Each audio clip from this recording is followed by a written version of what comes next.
Let's race under the crescent and the star.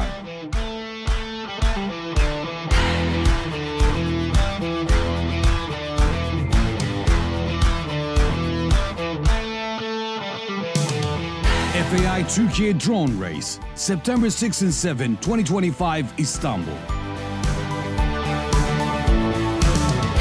Register at turkiyedronerace.com.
Let's race under the crescent and the star.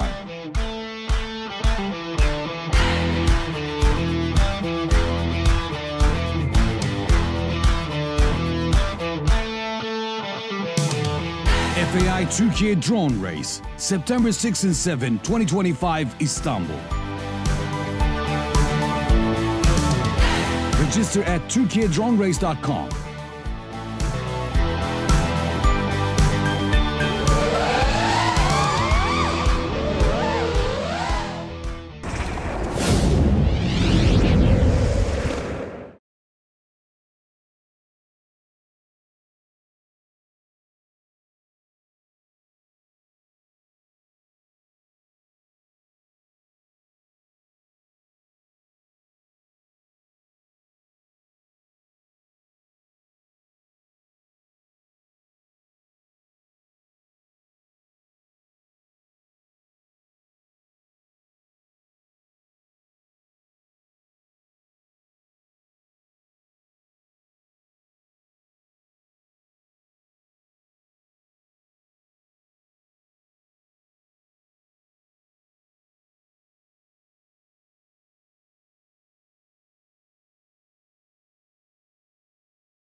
Let's race under the crescent and the star.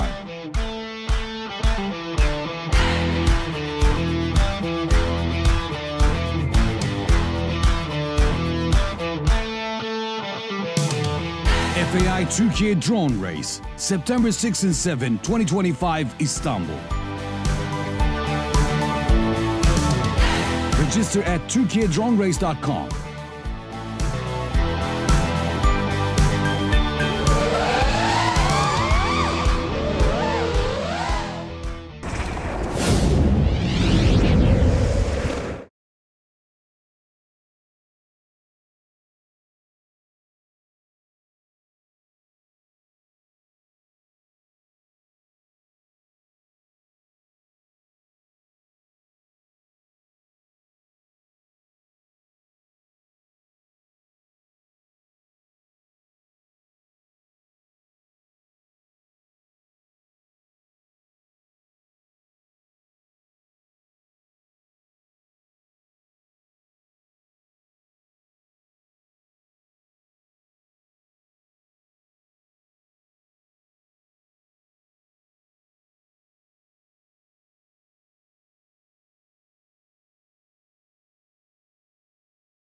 race under the crescent and the star.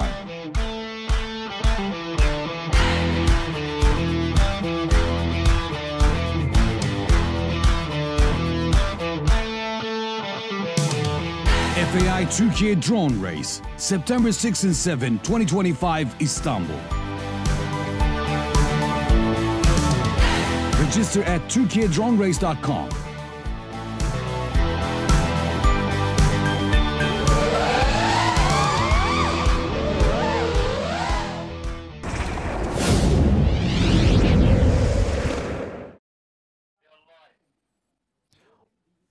Well, despite anything that might have tried to stop us, we love our racing, we love being in Istanbul, and we love to bring you some high-speed action. So we're doing all of those things as the weather is giving us just a little bit of time to try. Welcome, everybody, to the FAI's Turkey Drone Race 2025 in Istanbul. My name's Matt Andrews, and we are live to you from the wonderful Yeni Fortress, this incredible location where, if you saw last year's racing, you may well recognize it. We're in the same fortress, this same wonderful castle ruins.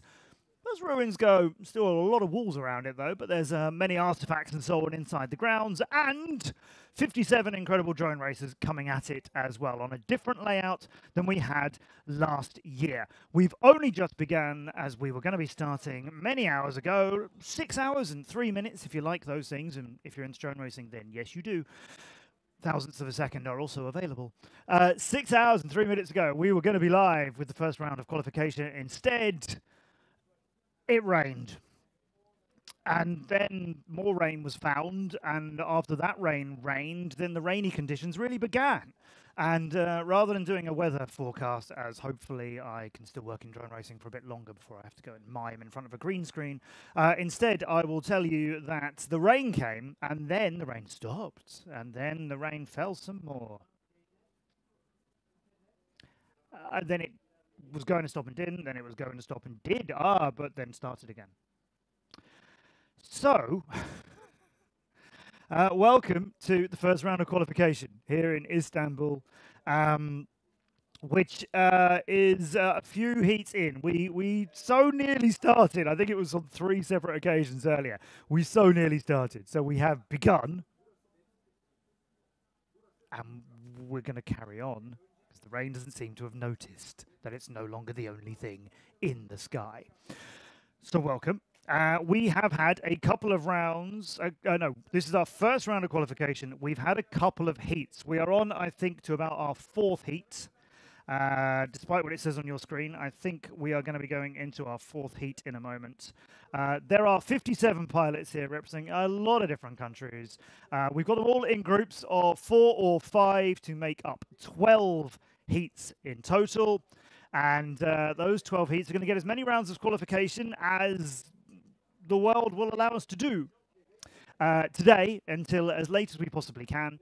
And being drone racers, we've decided that although there was a really cool Ibiza-themed party due here in the castle for us and the audience who are joining us at 9 PM local time, that can wait. We're going to keep flying as much as we can.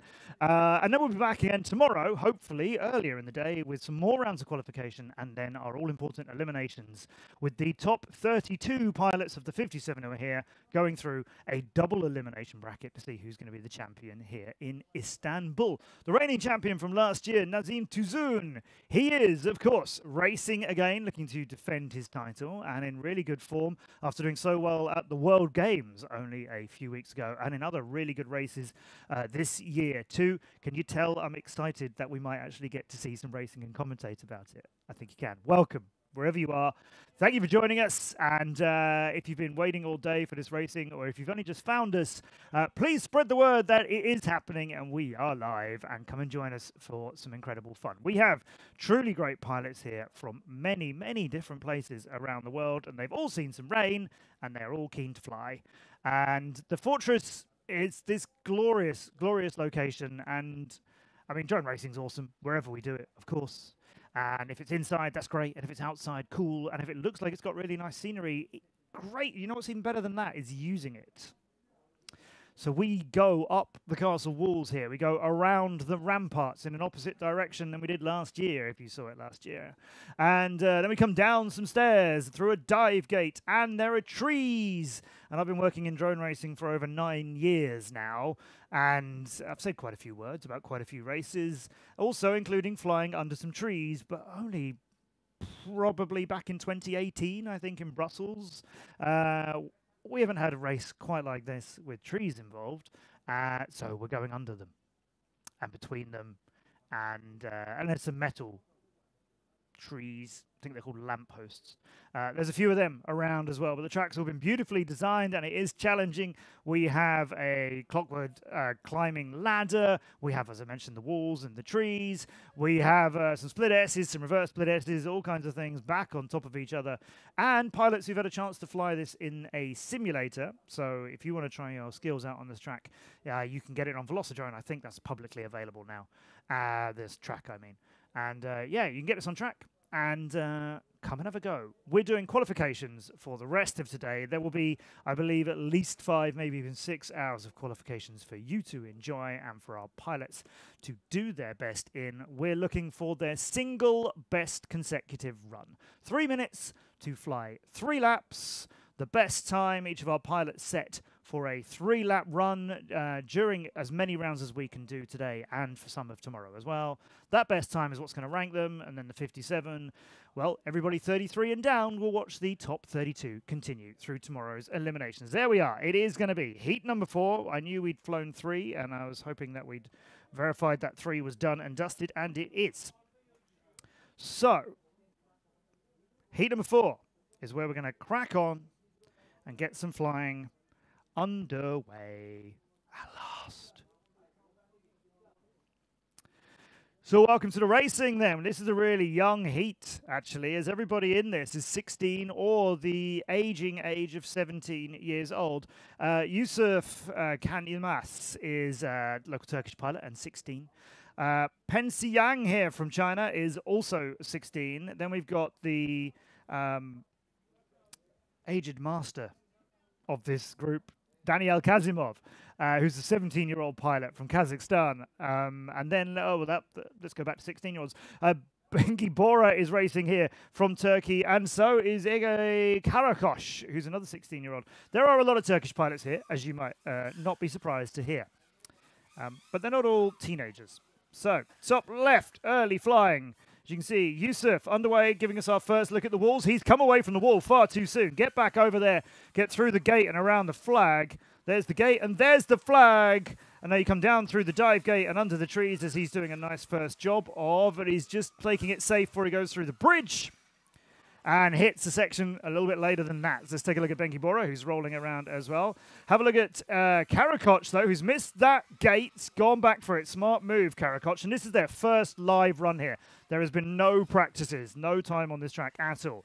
There's Karakoch, except in the simulator, as I mentioned. Now he's taking a safe route to try and double back to go through the dive, round the trees, close to that lamppost, come away through some leaves, past the bridge. And then we've got a hurdle here before you go under this. And then this is a over the...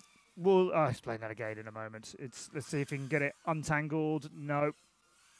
Yes, no, he did complete that. He has completed that. And that is going to be the first lap flown live when he completes that corkscrew and ducks and goes through the tunnel. We've got a lap flown.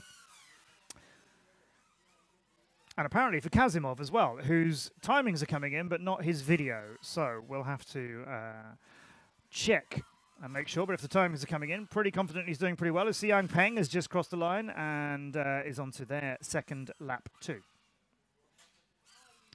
Karakoch down after only the one, unfortunately, just outside a minute getting that flown. Whereas Peng is starting to get this thing together. Oh, missed the entry. You've got to go over the top, split S it, then a hard 180, and then a reverse split S out. It is symmetrical, those the two gates, the way you go in and then the way you go out again. They are mirror imaged.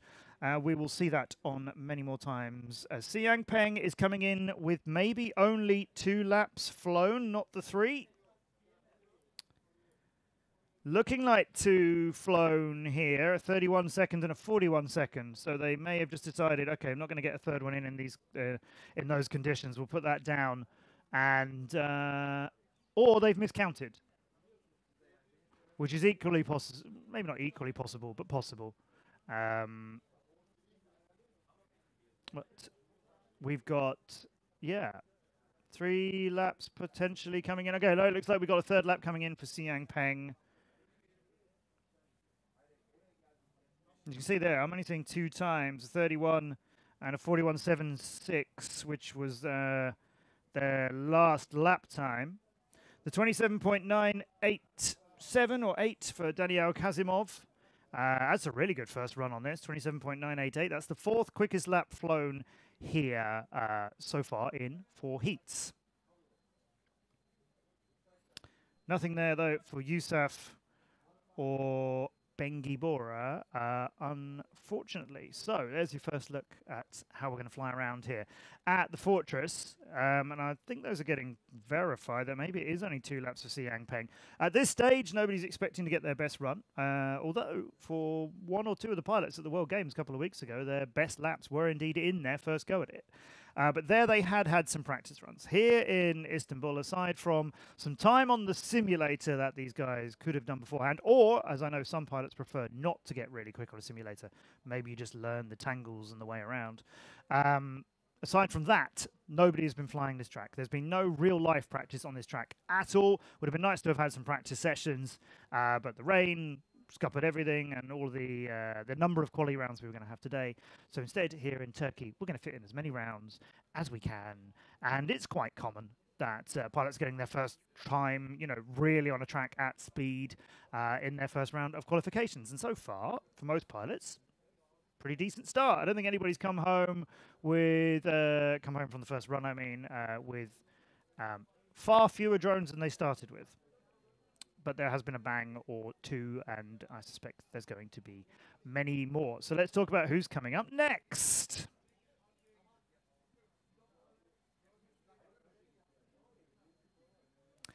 Next pilots will be in heat number 5. We're going to have Mert Ali Osha from Turkey. You're going to get used to hearing me say from Turkey quite a lot. Bilal Shad from Turkey as well. Furkan Khan Ildish will be with us. Piotr Zimura, yes, the Blue Wolf from Poland. He's going to be coming up in this group, number 5. And then Ufuk Denis Bashtash, who's a 15-year-old pilot, lives in Ankara. He is going to be racing. So 4 from Turkey. Piotr Zimura, who we've seen on many international races. Always featuring in those. So good to see him many, many times around the world. The Polish pilot, mixing it up with the other ones here. He's the top 3 in Poland in the last 2 years. And the team Failsafe, that's the Polish team that he's on as well. So Piotr Shimura might show a few of the younger pilots what he can do here.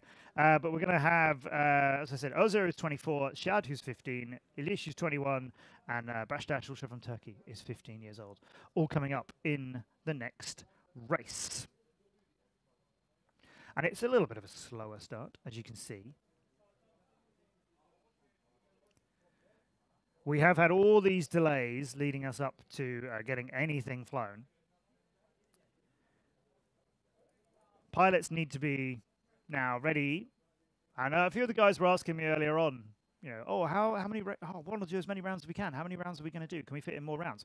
It's always dependent on pilots being ready to fly. Sooner everybody is ready to fly, sooner the next round flies, sooner the next heat flies, soon we get into more rounds and more heats. And you don't always have to look at me going and pretending to be a drone, which is far too early to be desperately looking for that sort of filling material. Welcome to the stream. Hope you're settled in. I'm comfortable. We're here in Istanbul.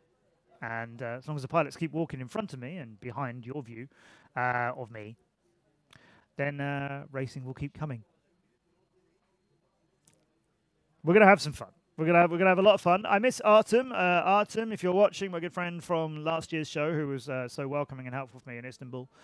Sorry you couldn't join us for this weekend, but come and say hi if you happen to be free for any of it. And if you are near, or even better, in Istanbul, and come find the Yeni Fortress, because this is a free event. There's DJs later on. There's lots of activities you can come and try. The audience is coming in now, whereas obviously we've had a bit of a quiet day so far with all of the rain. But here we go with the next heat. We just get the track cleared.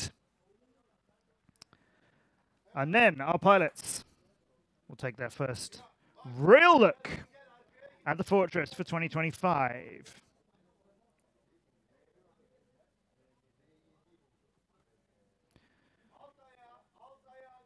So Oza, Shad, Ildiş, Zimura, and Bashtash. I think we're getting a little bit of something just recovered off of the track, which is just holding us up for the moment. On the top right of the screen, you can see best single laps that have been flown for each of our pilots. That is not how they're going to be ranked, though, as it is, as I said, the best run of 3 laps, 3 consecutive laps in one go. That's where everybody is getting measured from. Now, we've got a quad in the air and hitting a gate pretty hard. I'm wondering if that's Ildiş, as we're not getting... No, he hasn't launched yet. There we go. That's Shad coming down. He's the one bouncing around a little. Ildiş is extremely high, trying to find that gate on the wall. The third picture you can see. Now here's the drop down through this dive tower. Then get down through that gate and duck for the trees. Watch out for the lamppost. Come out through the Bosphorus Bridge. Then a left-hand turn around that flag. And his crosshairs helping show him the way. This is the complicated double we've got here. You come through here and do a left 180, and then you reverse split S out of the top and then do a hard left one turn around that flag. Round the Turkish flag, duck through the blue gate here. Ladder down, corkscrew over, swing it left. Oh, get it under there. Push on Furkan as he's been overtaken. A little bit of a race emerging. Gotta love it. Zimura. Clear away from both of those pilots. It was Bilal Shad who had overtaken Furkan Ildiş just for that moment. But Shad looks like he's down. So we've got Ildiş making his second run up to the walls.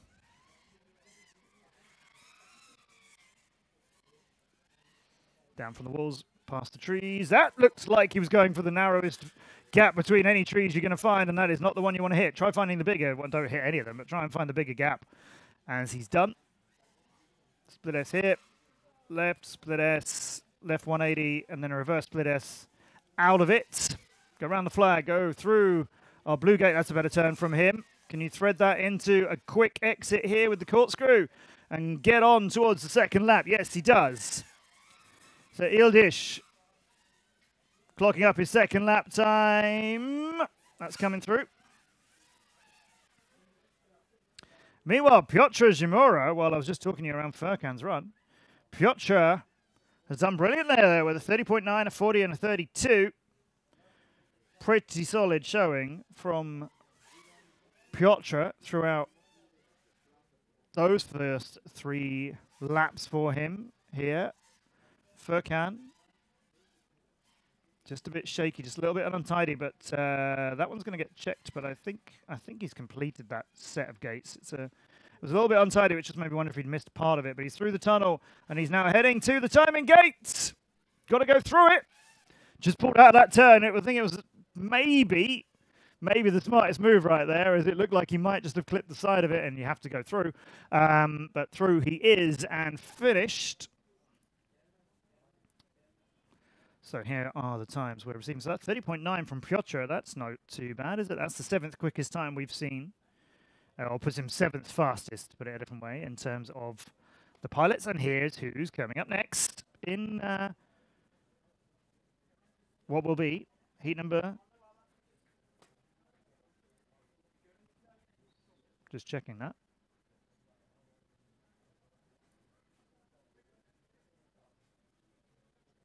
Yeah, heat number 6 is due, and these are the pilots who are going to be, racing in it. We have Ali Murat Adinç, who has been in FPV for 2 years, and does it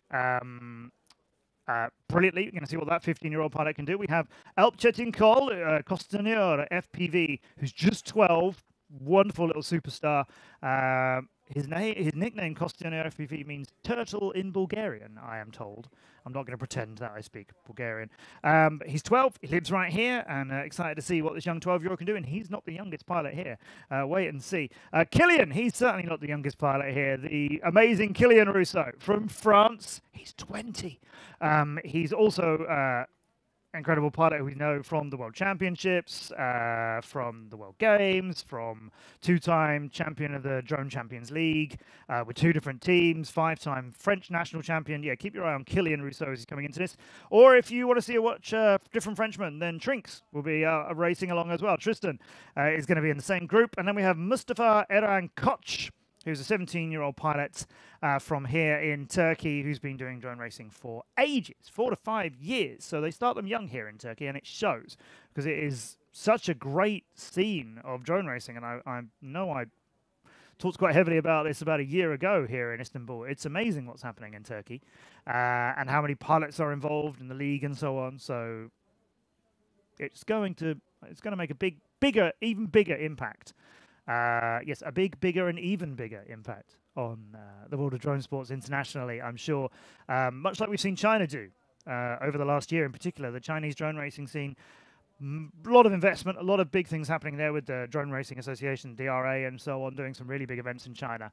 And now getting to work on lots of different international races. If you see the races I do, if you watch any of the international streams, many more Chinese pilots are coming to these international races and showing up too. And there's a few here as well, some of whom you might know, some of whom you may not know quite so well yet, but definitely worth keeping your eye on. So we'll get 5 more pilots together, and then we'll have done heat number 6 of the 12 that we're going to do in round number 1.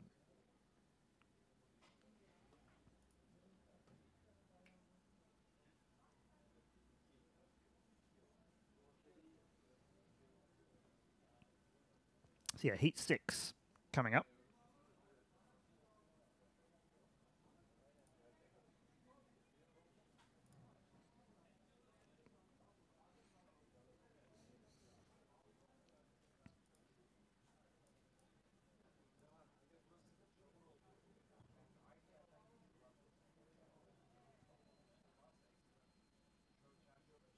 So we got video from the 3rd seat this time, so that's good to see, because we want to see how well Killian throws his quad at this.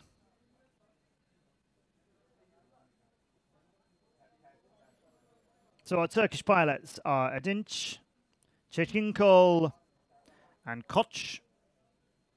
Between them we've got Rousseau and Guan from France. You can also see he's coming up in the next heat too. But this one's underway with Koç being the first one to launch. And he's into the ladder, where he'll then come away and go to the walls around the flag.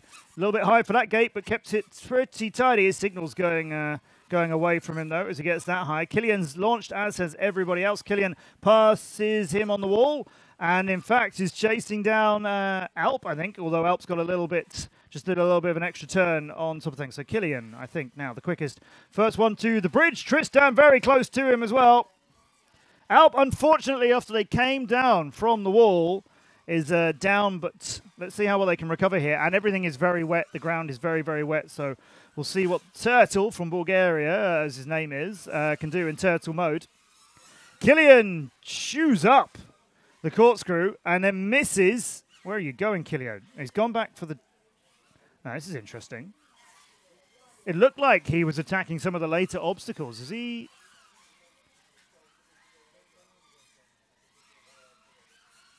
Yeah, Killian's coming out of here now and will be... Hey, he's all out of shape moving into this double.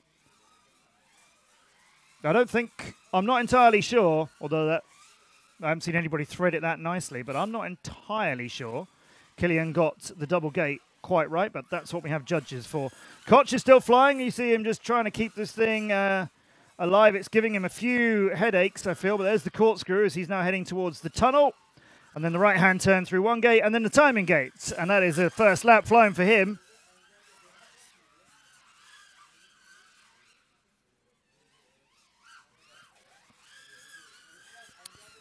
But Kilian getting a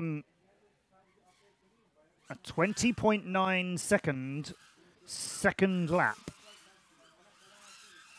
Yeah, his first lap went absolutely to pieces. I think he definitely got told, no, I think maybe his spotter has told him, no, you fluffed that, go back. Look at Kilian finish! Oh, my life! 19.579, the second pilot to break 20 seconds. Kilian, first lap, forget about it. Second and third, he's in the game. Tristan Guan finishing with a 24.4 as well. That was a really strong final one from him. And Koch goes quicker than his first lap by some way. A 39.1 and a 40.6 is how he finishes heat number 6. So that's starting to come together for them. Kilian's first lap, look at this, a 1:13, because he had to go back and do a whole load of it again. Still didn't feel like it was anything like that long and slow. But 19.5, that's the kind of speeds and times we're looking forward to enjoying as we make our way onwards. So, that's halfway through our first round. How many rounds are we going to get today? If I say, I will summon the weather. So, does anybody know? Well, let's see who's racing as we go along. A 29-year-old Turkish pilot, Hüseyin Black, is coming up next. He's been seen on a lot of international races as well. He's been doing some wonderful work. So looking forward to seeing what he does. He's going to get better and better and better as we go through today, as, of course, so many of our pilots we expect to. We have twins here as well, and one of them is coming up in the next heat. It's Mohammed Esat Uzlem, who is a 14-year-old pilot and was 14th in the Turkish Nationals. 17th in the Turkish Nationals was Bilal, who is also 17 years of age, Bilal Zorlu. And then we have Yusuf Sivat Gumshar, who is just 15, but Kirill Loban.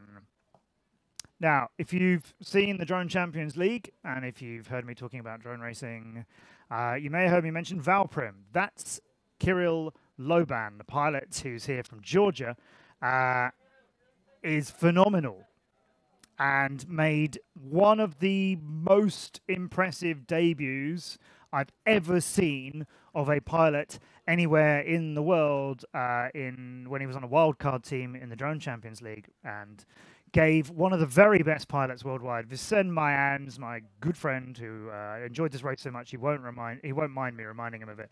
Vicen Mayans, one of the best finishers in the world as well.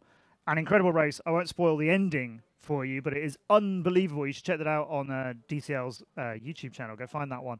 But Valprim, in that race, new pilot, made it through the draft, gets into the DCL, gives one of the best pilots there is an incredible race all the way to the end. Still not spoiling the result, but all the way to the end.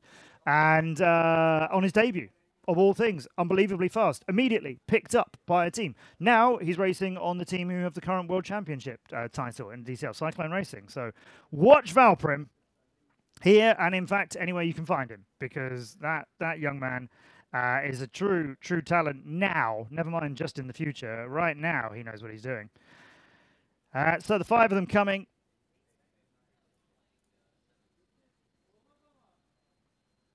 And many international pilots turning up here. But of course, by far, the biggest nationality represented, Turkey, as you'd expect. But, you know, if you haven't seen the race in Istanbul or previous races with the Turkish Drone League, then you might not realize how many of them there are.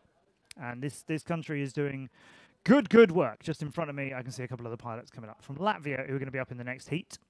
They're just getting themselves ready, but in our pilot area, which we will hopefully be able to show you a bit more, as now we are underway, we can hopefully start showing you the pilots and the starting blocks and bringing all of that into the action. We should hopefully be able to see Black and Islamish, Jolu Gumsar and Kirill Loban getting themselves goggles down, wet feet off the floor.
Let's race under the crescent and the star.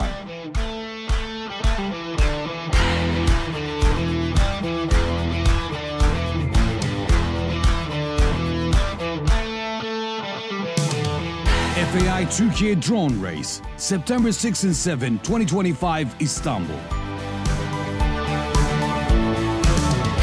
Register at turkiyedronerace.com.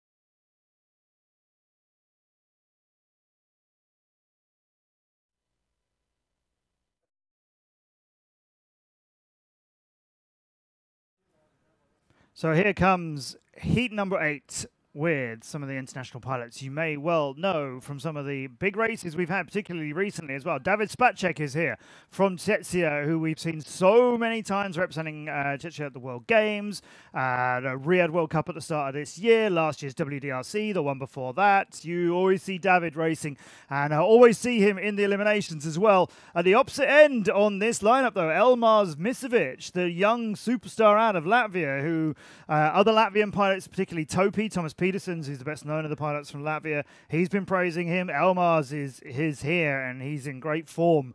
I've seen great things from Elmars recently. He's the Latvian champ again. He was 15th at the World Games, and he was 5th at the awesome Italian World Cup with the Mattios. You guys did an incredible race again back in July. Elmars is the first one to go. Also in this group, though, let's not leave out Musab Zubir Domyej, who's a 16-year-old pilot from here in Turkey. We also have Wang Xiqing, who is just 13 years old, all the way from China, and Arhan Dona, who's 10 and still not the youngest pilot. He's racing, I hope, for Turkey, but from my limited view, not catching his drone, but let's hope some times come in, although I think it's not underway for him. Wang has got their first lap flown in a 26.9. David Spacek at 27.1. Very good. Those are solid opening times on their first run. And why on earth are we seeing the pilot area from Musab's feed? Is he caught in the netting looking down? Oh, you get a chance to actually look at our pilot area, which is unexpected. Emis, though. Emis going fast. There's a few pilots losing that part of the wall. It's after the turn. You're doing two right-hand sections of the wall. And as they go round just past the tower from one section to the other, a couple of them are just getting a little bit offline. But Emis is now back on pretty quick form. And so was, I think, a Spider. Emis now, let's check it again on the wall as he's going to spiral around the ladder. Now he comes up here. Here's the right-hand turn around the flag, over the trees, around another flag, through a gate, and then you start the descent after another flag. So that was quicker from Emis, I think. And his second lap was much quicker than his first, as his first one was a throwaway 55 seconds, but a 27.2. His second one, Spacek, though, is done and clean and finished and all wrapped up in a 1:14 in total, with a 22.9 being his third lap. And nicely done, David. And Wang from the People's Republic of China breaking 20 seconds. I think that's only the third pilot to do so, getting a 19.85 to go with a 20.5 and a 20.7 and a 26.9, which I believe are 4 lap times. And all of those are great. And the 26.9 clearly a bit of an outlier for Wang, but we're flying 3 laps here, and so I think that run might get DQ'd and scratched. Because you can't fly 4. This is not one of the events where you can fly as many laps as you can in the allotted time, which is 3 minutes here.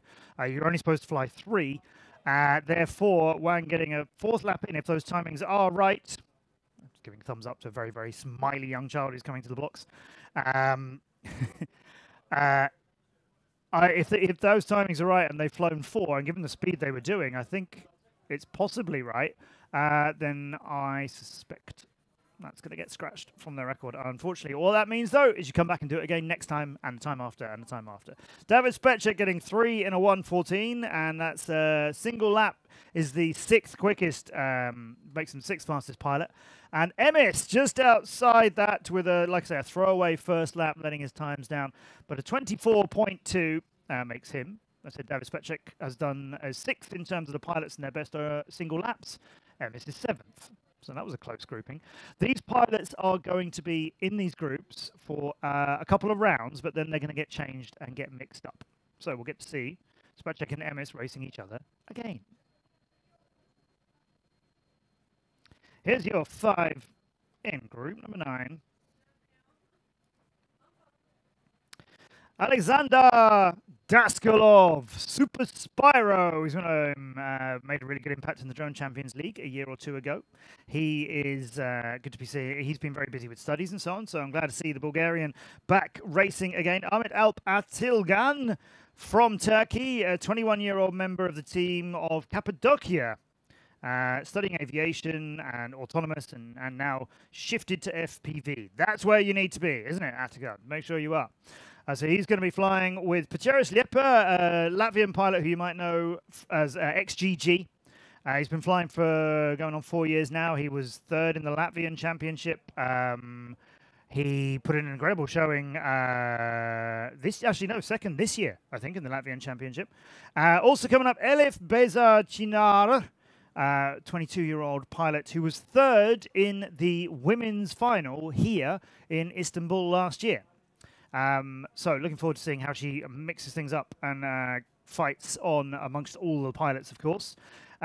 She's been racing for about 2 years. Completing the group, it's Alikan Nisabiev from Kazakhstan, who's 11.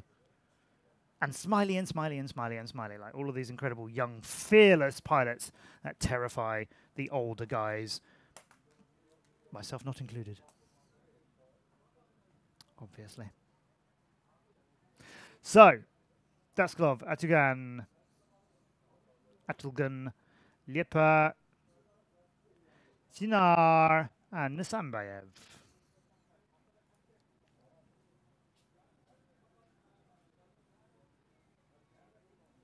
Every now and then I hear a trudge and I look up to see a pilot squelching their way. Or member of the team and crew, because there's quite a lot of people here making this happen, of course, without whom we couldn't do this. And people have been working very, very late into the night. Who, me? Oh, thanks for asking. Yes, I was here till half midnight, but don't worry about me. I wasn't talking about me, except for the half midnight bit. But I wasn't last to leave. Daskalov, Atigan, Liepa, Chinar, and Nasambayev from Bulgaria, Turkey, Latvia, Turkey, and Kazakhstan, respectively. Exciting things happening in Kazakhstan as well. Very excited to see some recent announcements about drone race next year as part of a bigger event. Drone racing just one part of it. That's public knowledge. The Fightao Games of the Future going to Kazakhstan next year. They're going to Abu Dhabi this December. Kazakhstan next year is going to have the Games of the Future, which is an incredible moment for Kazakhstan. I'm absolutely delighted for them. Excited to see what the drone racing is going to be like when they get there. And Kazakhstan's got a few very young, really awesome pilots. I've seen one. I think we're about to be treated to the amazing flying of the 11-year-old coming from there. Chinar in this was in the Turkish Nationals earlier on this year. So was Atilgan. And I said, Chinar made it all the way into the women's final last year, but sadly, I believe she is the only women's pilot here, which makes her the women's champion in a way. But unfortunately, there won't be a women's race as there aren't any other competitors, which is a real shame. After all the work that's going on promoting drone racing internationally and trying to grow the women's scene as well, which I've seen firsthand and promoted as well. She is the first to launch, though. Chinar underway. Remember, first time flying this. Oh my gosh, that's an untidy place to try and turtle out. Obviously, she's down on the gravel path, but I think it's fixed. I'm not sure if that bit is loose. Might well be loose gravel. That might be a real problem to get out of there. Daskalov has launched and gone past her and gone to the wall and over the trees. Takes that cut across the trees where people seem to be losing signal a little, but makes it work for himself. Pulls out of the dive tower, goes for it now. Chino has done a really nice turtle flip, though, so I think she should be able to get it back from there if the drone's going to obey her commands. I think we'll see some more from Chino in this, hopefully. Daskalov. That's tidy. That's good work. But Alexander Sabayev, the 11-year-old from Kazakhstan, 34.8. That's not a bad showing for a first lap. Daskalov's was almost almost 5 seconds quicker than him. Chino is bouncing and rolling and on a slightly wetter bit of ground. That might be more of an issue to get it back from, as Daskalov is now heading through their last parts of lap number 2 to the line, going through the yellow gate and onwards with a 23.5 and a 30.2 coming in for Nasabayev, and then Petrus Liepa, getting their first lap in. So good. Now keep it moving from there. Unfortunately, Ahmet Alpatulgan is not getting anywhere in this run. But the finish is coming alive for Daskalov at a 22.8, and he's upside down on the landing mat, so he's brought that home. And if you're new to drone racing, the landing mat is just where we ask our pilots to aim for, so it's quick to recover the drones and get the next ones racing once the track has been cleared. But it doesn't matter how you land on it, or even if you do, just as long as you cross the finish line. So Daskalov won't matter. Then he's upside down. Yep. Now there we go. That first lap, the 101.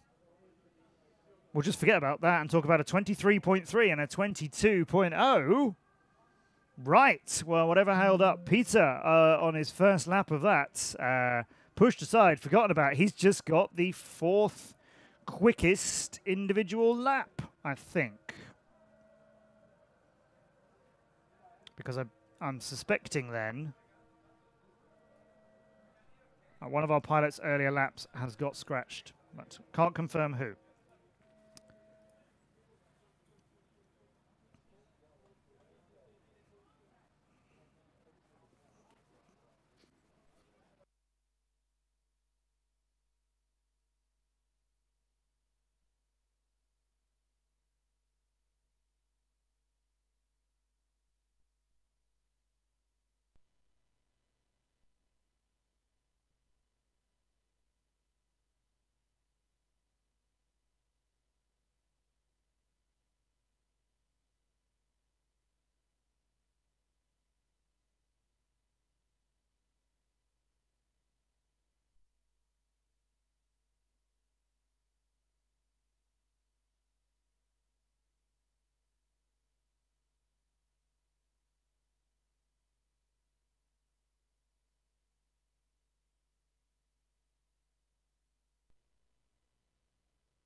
right-hand side of the screen. Khan tops the Carl. Yes, Khan. Khan's FPV. The 26-year-old Turkish pilot is strongly finishing there. Getting 33.6, so not massively up on the... Not one of the sort of fastest times we've seen so far, but a pretty solid run with some good consistency and a nice bit of a chase going on as well. Ilmash getting 2 laps done, and we've had a little bit of an update, which I was just working out just now while we are lining up for our last of the 12 heats. And also, look, the weather is still waiting for me to curse it, so I shan't say any more. If you don't know what I mean, I am quite legendary with the commentator's curse of making things happen that we don't want to happen. That's what a commentator's curse is, and I have the power, it seems.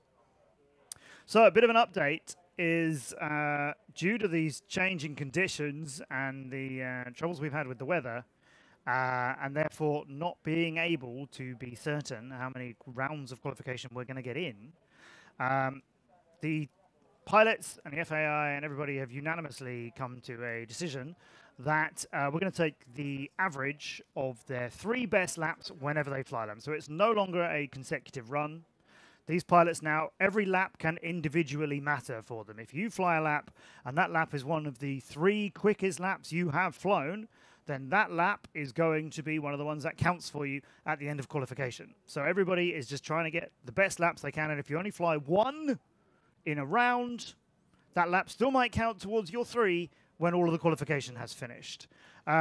Because we can't be sure how many full rounds we're going to do, and whether we're going to be flying in rainy conditions, which make it a bit more mixed up during a round, and so on and so on. Pilots love it. I think it's always pretty much an exciting way of doing things. It's how we did the World Games in Chengdu in China just a couple of weeks ago.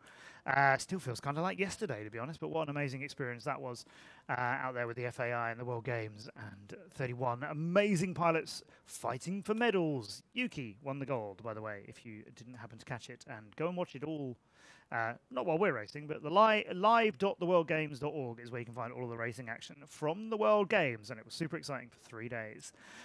Some of those pilots are here. We've just had Heat 11. We've got Heat 12 to come.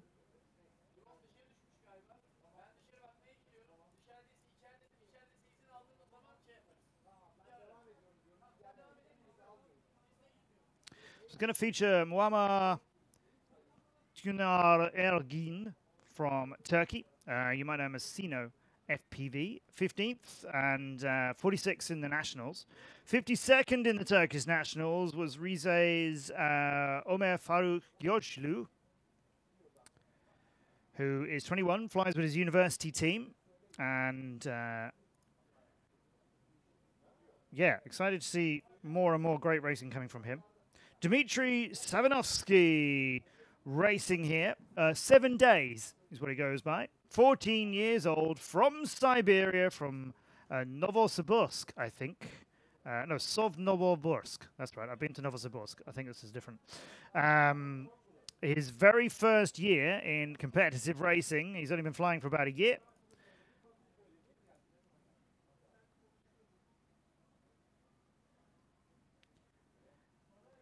And then we're going to have Mohammed Fatih Uzlamesh, who is 14-year-old and was 24th in the Turkish Nationals not so long ago.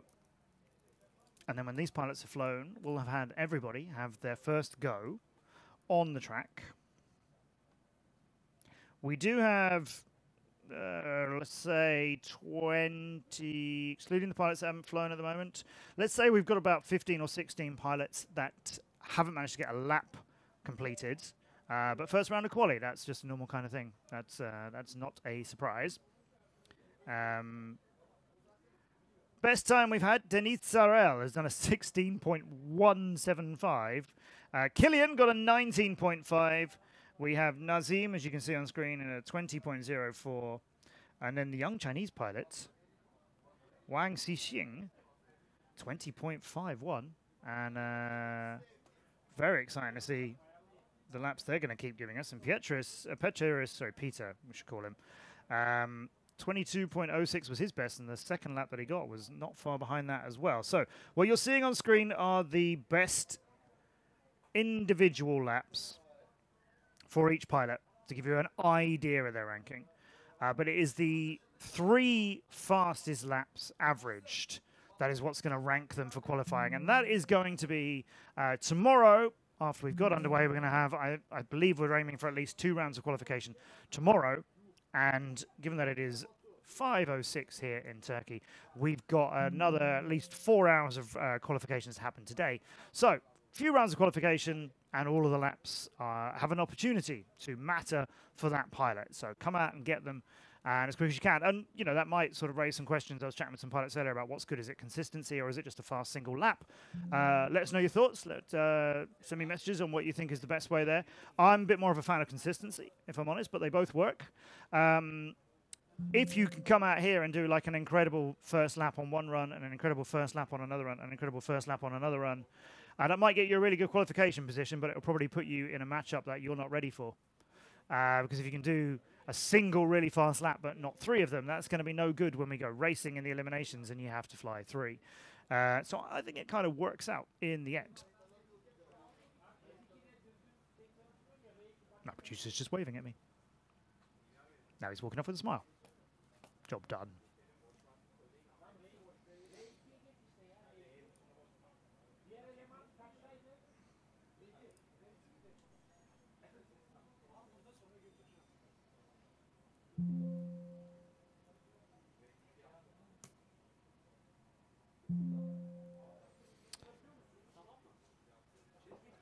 So there is a look from just above our pilot area in the Yeni fortress. That's a working mosque just on the right of the picture, right in the center of the grounds here.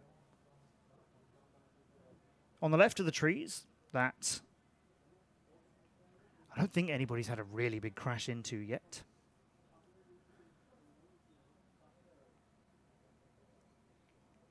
And as you can see, the wind has isn't giving us anything to worry about. It's actually remarkably still right now.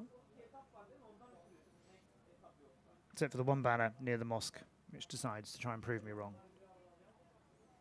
Yeah, well, aside from that banner, everything else pretty still. What I'm most surprised about is you look at the flags that are on the walls, particularly the one just above the trees. You can see it's quite still up there too. Some pilots having some concerns about that bit. I thought they'd be more concerned with how you go under the trees, as you can see on the left. And although there's quite a lot of room between a tree and a lamppost, you are moving really fast, of course, towards both of those things.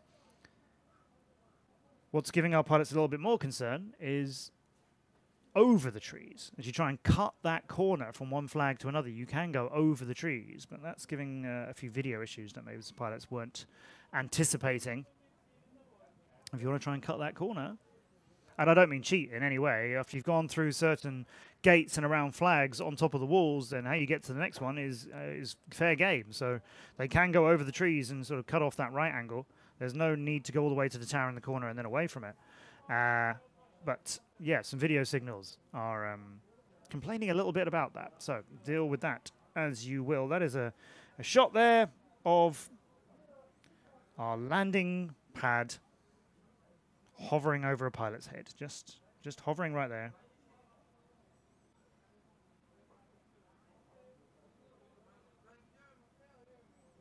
Waiting, I think, to jump out on a passing recovery runner. But not the most camouflaged of landing pads.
And now the pad awaits its next victim.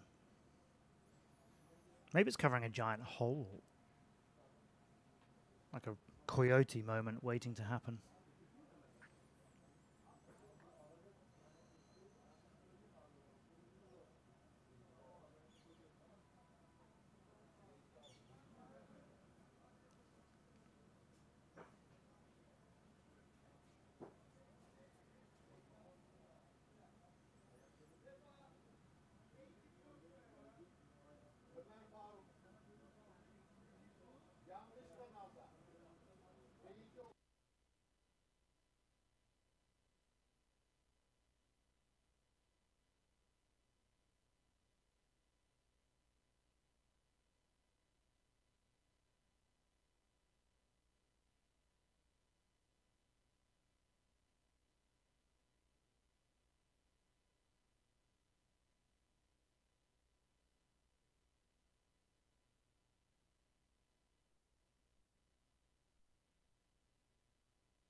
Right, let's send it for the 12th heat and the first round, and it's Egin who's the first to launch. Big slam into the ladder, which quite a few pilots have hit. I mean, it's massive, it's right there, it's the first sort of sharp turn if you're going 90 degrees at it, but it is you know, part of a longer, smooth section before you go up to the walls. Now, Gazioglu is the first to get caught under a tree. Was just a bit high and is now down on the gravel, which I think, as I mentioned earlier, is fixed there. There's a lot of loose stones and so on around here, but I think that one's a bit more fixed. So, yeah, you should be able to turtle off of that. Egin is in trouble. Savinovsky, 7 days, goes to the wall, goes over the trees, has to pull out of that turning. I think he had a good line to the second flag, just wasn't feeling it. That's a good drop, though. Look how nice and quick that is through the dive tower. Now we're getting some real speed into the more technical part of the lap as he goes down at the FAI flag. And is this heat going to be over too soon? I think we'll get a little bit more for Gazoshlu. Let's hope so. The only lap that's been completed, Savinovsky got a 34.3, as you can see on screen. Now Gazoshlu is back in the air. Now that was a very direct route over the hurdle. Let's stick with it. Go up, go left around the flag. Yep, just about completed that and a little bit more than he had to do. And now through the blue gate before coming down to the corkscrew here. Just a bit of a recovery out of that, but that's all right. Here comes lap number 2 then, if I don't write him off with my commentator's curse. No, we'll go for lap 3. Second lap with a... No, it is lap number 2, isn't it? My bad. 1:32 for the first lap. But now it's about confidence and feeling like you can tame this track. And... yeah, I think Gazoshlu's got some... Whoa, that was dangerously high to the trees. Ducked under it, but then had to react and went over a part of the bridge. Made it back and completed it, though, and that's good in recovery time. Now do the hard 180 here and then a reverse split S, I'm sorry, for the second part, and he's out. Whoa, that was a little bit hold on to your seat kind of moments. But go for it, Gazoshlu. Yeah, he's finding some real nerve here. He's only gone and taken almost a minute off of his first lap with the second one, which shows you it was a good second lap. And yes, the first one had its fair share of problems. This is enjoyable, though. That's a better signal, but that was where on earth was that turn? He turned left towards the wall and then dropped it? How much of that was intentional and how much of that was just pure reaction? I wonder. There's the save out of the reverse split S. He's a little bit wild on that exit through the blue Boschlu gate again.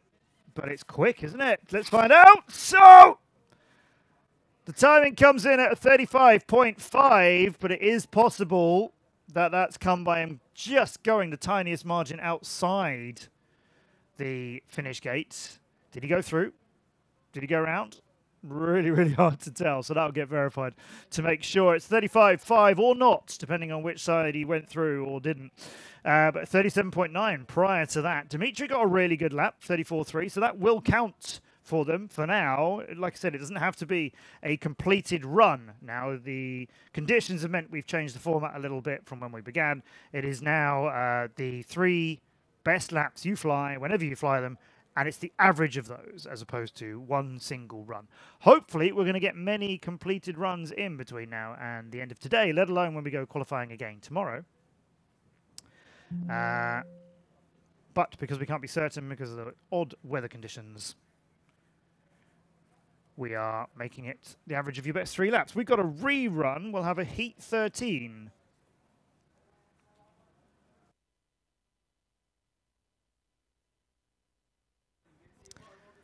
Batu Erilkun and Timothy Livone are getting a rerun. I don't have the reasons to hand, I'm afraid. So I can't share that with you.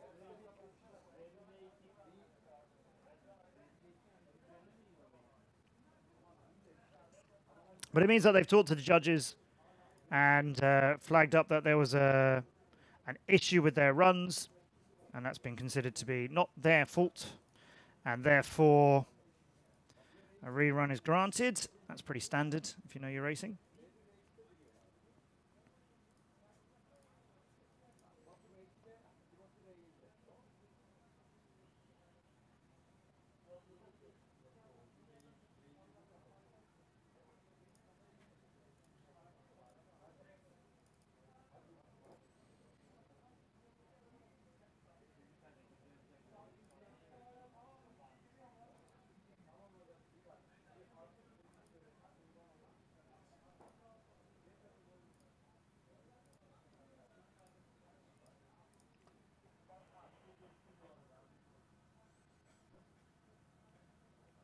Guillaume and Tristan from the French team at the bottom of the screen. There's David Spacek, I think, in the Czech jacket, the not checked jacket, the Czechia jacket. We're just chatting with Emis just off the screen right now.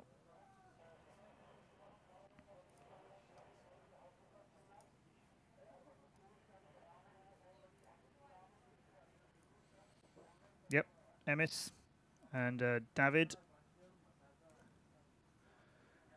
Just having a bit of a chat about the track while we just have a small lull here before we get this rerun into the air.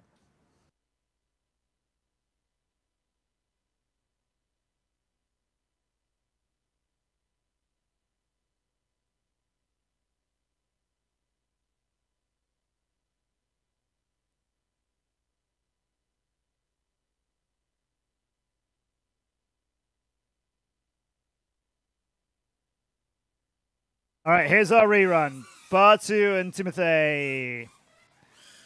Batu, one of the really up-and-coming pilots here in Turkey, member of Raiden Racing in the Drone Champions League.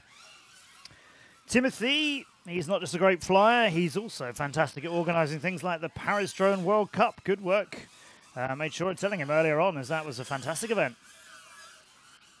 This isn't bad, is it? This is going to be a bit tasty.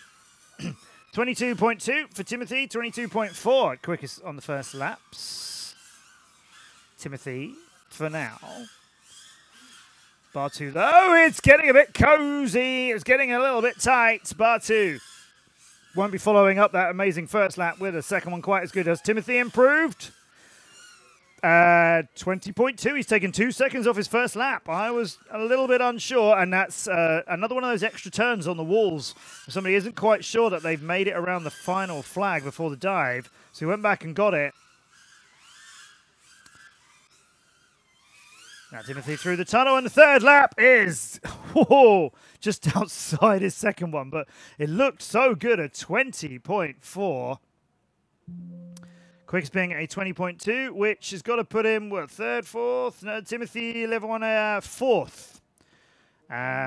Just about 0.7 of a second behind his compatriot, Kilian Rousseau. So everybody's had their first go.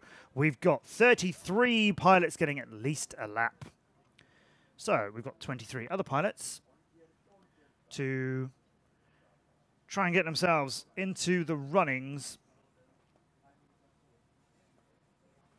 What you're seeing just above me, that's the top 20. So Benjamin Berry, the only pilot here from the UK, he's 20th in individual laps as it stands. Some really, really good pilots there, though. So some pilots making a sort of new name for themselves, pilots who we've seen coming up through the ranks in recent years. I know Daskalov, Super Spyro out of Bulgaria, was saying to me earlier that he hadn't flown very much recently due to his studies and so on, so he's one place outside the top 10. So he's turning up and getting back into the swing of things. Denise Sorel, though. That lap. Can you do more of those, please?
Let's race under the crescent and the star.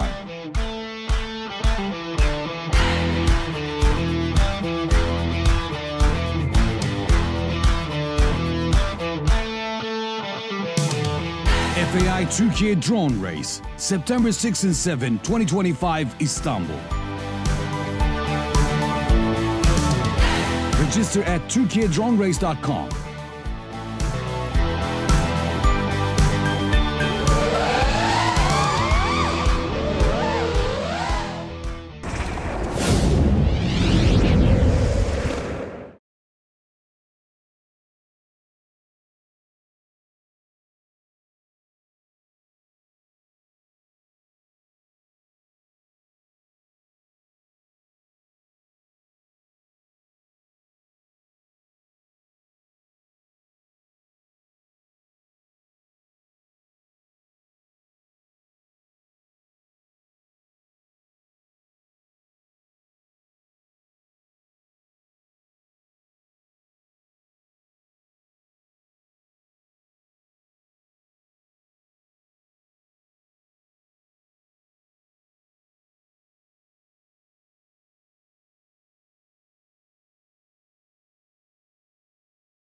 race under the crescent and the star.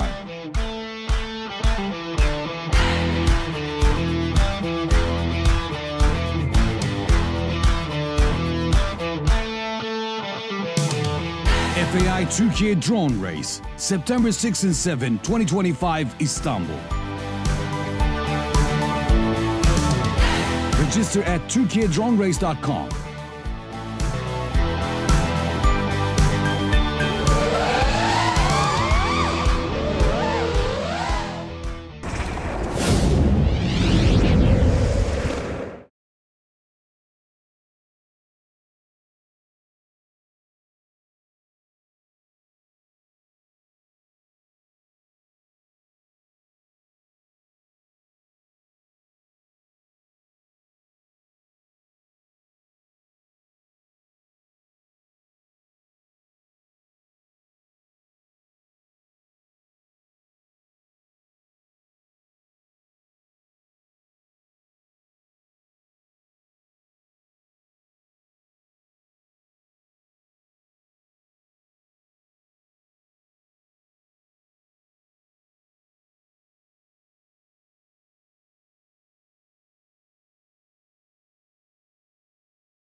Oh, bit of an untidy finish for Sadiq.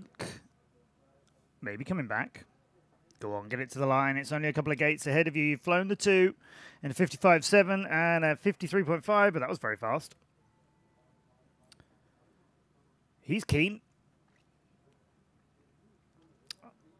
That's Timofey Moraviev. Best pilot in Kazakhstan, has been for 3 years now, and he's not slow on his feet, let alone in the air.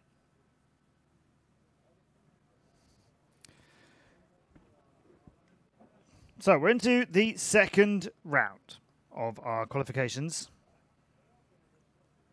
A bit of recovery going on track, as you can see.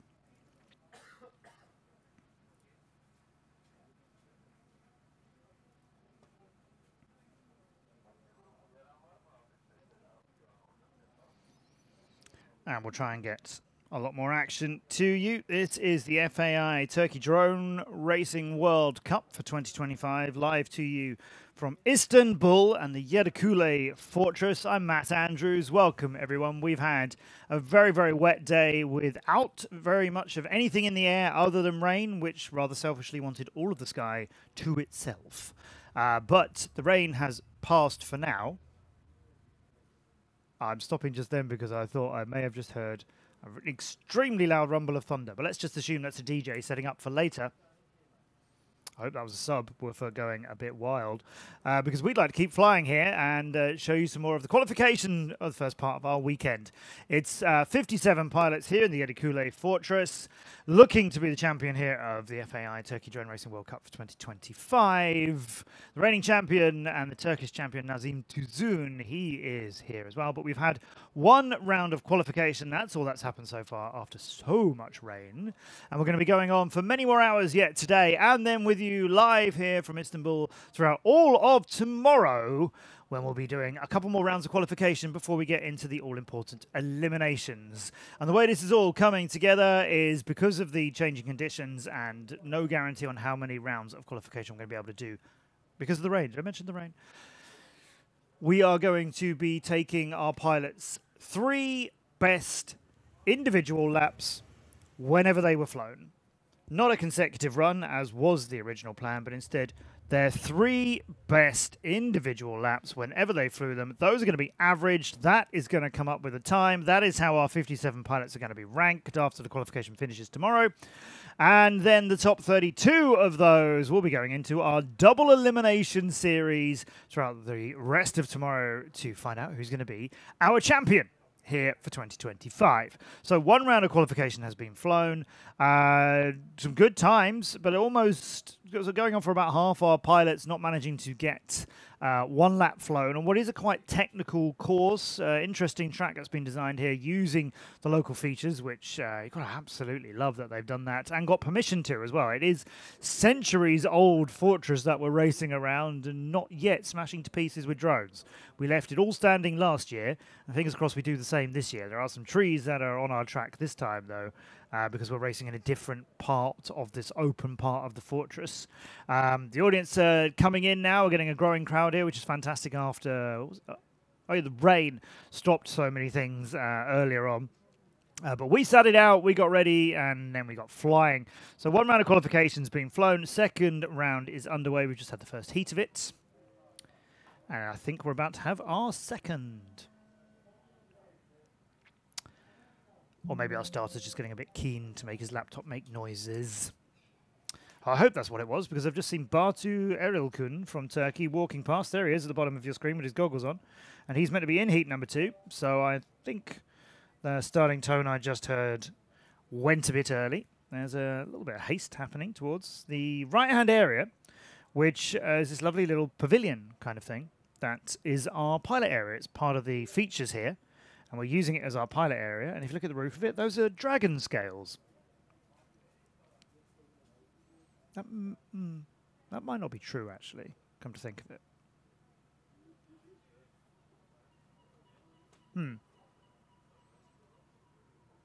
Well, let's call them dragon scales. What do you mean my mic is on? Anyway, 4 pilots coming up in heat number 2. 12 heats in total. Most of them have 5 pilots. A few of them have 4, because we have 57 pilots altogether. We're going to be seeing Benjamin Berry, the only pilot here from the UK. So good luck, sir. Benjamin Berry will be racing in the second heat alongside Enish Koje.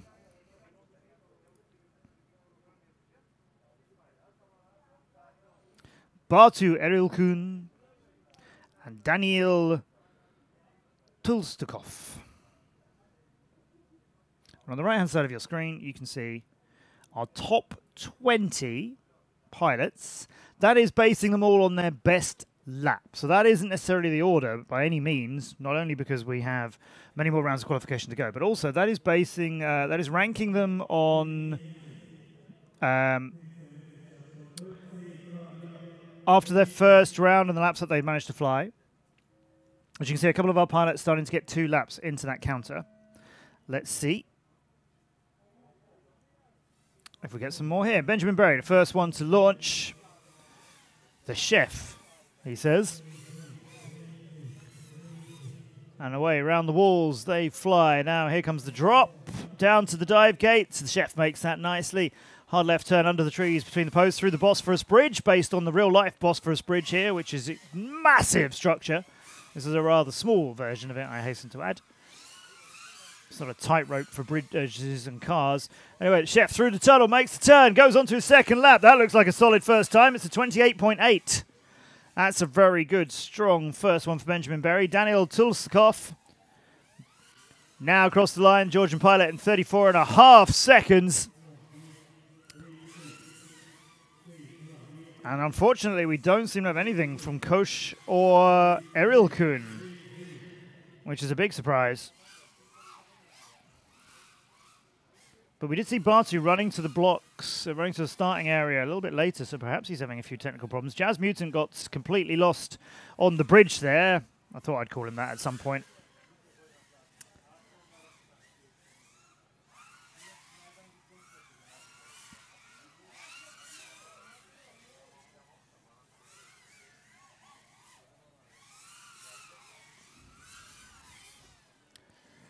Now to the walls, and there's a scream from Berry's quad as it just had to be saved. He's got a third lap in and just a hair outside, 30 seconds. His first lap, the 28.8, was followed up by 25.8. So that was his best time in this run so far. Tolstukov.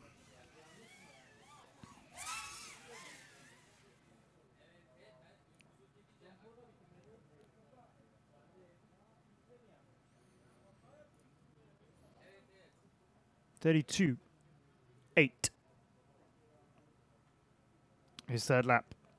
Just a smidge quicker than the first one, as you can see. But what happened to Koche and Erilkun? That's a whole qualification round gone completely wasted for them.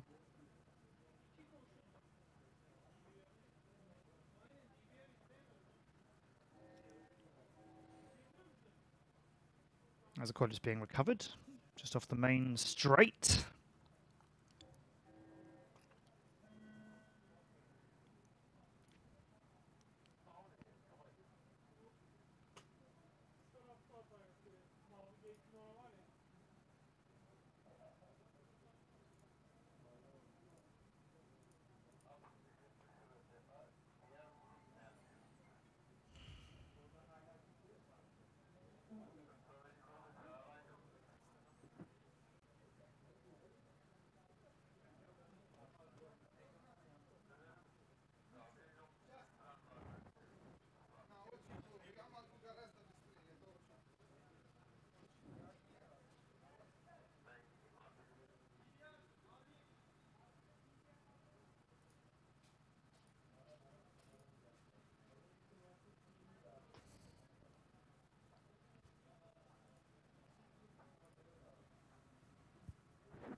Heat number 3 of our second round of qualification. Arda Rahman from Turkey. Andrei Chushin from Bulgaria. Sorry, from Belarus. I beg your pardon, from Belarus. Ramazan Furkan Takatli from Turkey. And Timothy Levionoe, who we just saw have a really good race in a rerun at the end of round 1 that he got. Let's see whether he can find the same sort of pace. Oh, we've got a mid-air here. Shin and Levionoe coming together. And it is Timothy who's in the netting, look, swinging around. That is Tashin's drone. Screaming to get back into things, and he got it off the floor there, but it's just come down again, so that's not looking too healthy. He might take that straight to the landing gate. No, he's going to get some more flying laps out of it. Go on, Tashin. But Timothy, unfortunately, lights out for him. Rahman. Another pilot needing to make a lot of corrections up on the higher parts where they're just getting some problems with their video. Now he's going a bit near those leaves, but he's through the trees and the bridge is all good for him. Over the hurdle and then the hard right. And then we go over the top here. Drop down on the split S, then 180 in a reverse split S. Hello. Rahman just power looped it. Well, that's different. I've not seen many pilots go for that. Yeah, that's interesting because it is a reverse split S. Take a look at Rahman in top left of your screen after he's done the ladder. Got to find the wall. It's the big one. Ooh. He's made a little bit of an interesting choice on that first lap and getting a 44.6 and a 44.7 in his lap so far, but he's completely lost now. But I want to see how he approaches one of the obstacles coming up if we get to see it. That's the corkscrew towards the end of the lap, so I don't think we're going to get to see how Rahman is going to try and power loop an obstacle again. Oh, but what a bit of fortunate timing that was if you want to see a drone get tangled. That one is staying there for a bit. That is Tashin's, actually. So on the corkscrew, I think, towards the end of the lap, not the power loop bit that he made up earlier. He is dangling, and as you can see, Rahman, who's got 3 laps flown, is just giving us a nice swinging look at the action near our pilot area.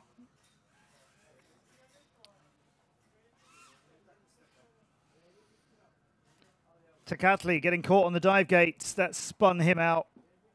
And that's upside down. I think time will just tick away from all of those pilots. That one was chaotic, wasn't it? That was a bit exciting. So yeah, that is Tashin's, I'm pretty sure. And now the walk of shame. As pilots go and find what they can.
Let's take a look at our next heat here in Istanbul.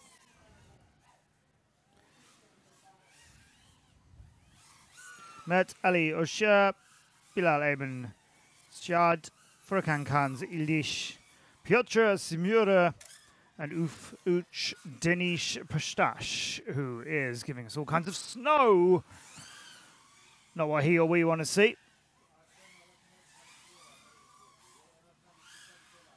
That's a decent first lap from Simura, who put in a good first run in round number 1 earlier on, a 28.1. That's solid from him.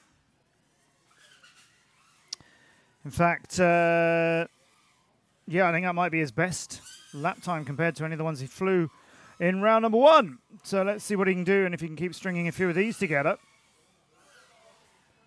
That's pretty tidy on the corkscrew and now out through the tunnel. And his second lap's looking pretty good, but the start of the third lap, just had to make that extra swing. He was in fact 4/10 slower on that second lap. You can see that in the top right of his window. And his third lap just swung that a little bit out of shape for him as he was crossing the line. Ildish has taken a big hit. And we've got another drone dangling from a net and looking down at us at the moment.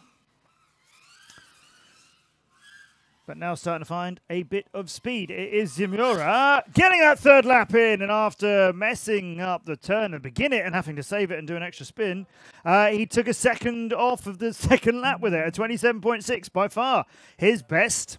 That's putting him up just outside the top 20 pilots at the moment. Solid run. Yeah, really solid finish from Piotr. And as you've just seen a little sneak preview, we got some French names coming up in heat number 6 very, very soon.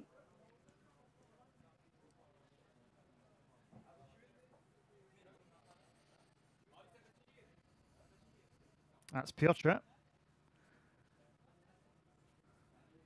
Yeah, I'd be happy with that if I was him. Been racing for so long in so many international races.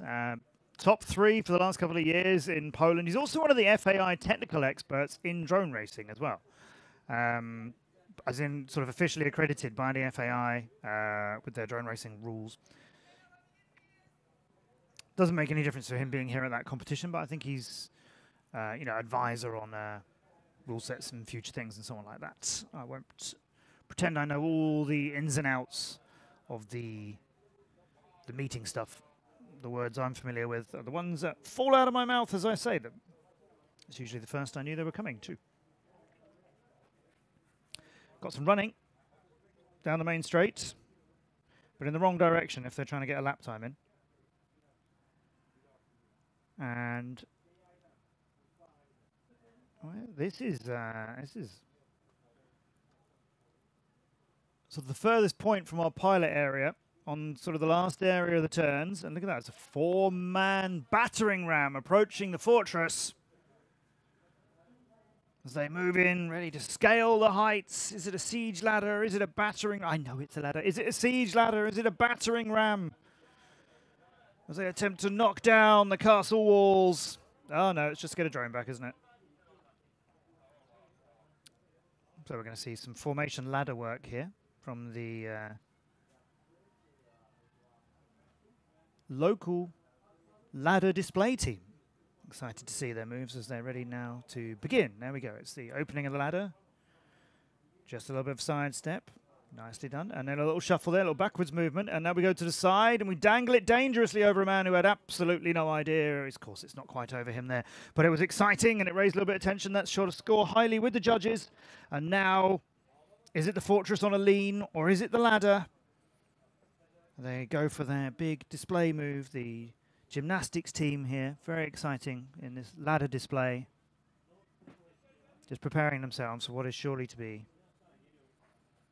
an amazing piece of action. There we go. And we weren't expecting that one to climb to the top. That was quite a surprise. I thought it might be the man on the right, but now he's doing the holding. There's only one on the left-hand side. A straddle formation at the top. Rarely seen. This is ladder gymnastics at quite a high level. Pun intended. And I never do puns. I regret it immediately. And in fact, I think he's milking his moment right now, staying on camera as high up as he is. That's right, yes, let's leave him over there. I feel like they got off to such a strong start, but after a while felt like they'd run out of moves, which is unfortunate here in ladder gymnastics.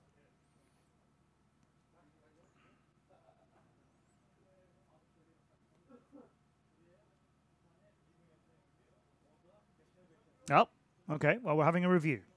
And, oh, now look, no, wait, they kept us waiting. I feel a little bit too long. I think that may have cost them some marks. But now we're surprised to see the rarely seen leg grab almost, as he was just slightly surprising the guy at the top of the ladder, I feel. But now it's not quite as clean a straddle at the top. You see how there was a straddle happening between the two, and I'm so glad you put me on camera because this is obviously really important stuff. The straddle at the top now, it's somewhat asymmetric, which is an interesting pose. You don't often see this. And the second guy coming up, I feel like he needs to go a couple more rungs in order to sort of perfectly mirror at the top there. Otherwise, I feel like they're lacking on points in style. There's a guy at the bottom now doing the very, very important job of checking the social media while holding the ladder.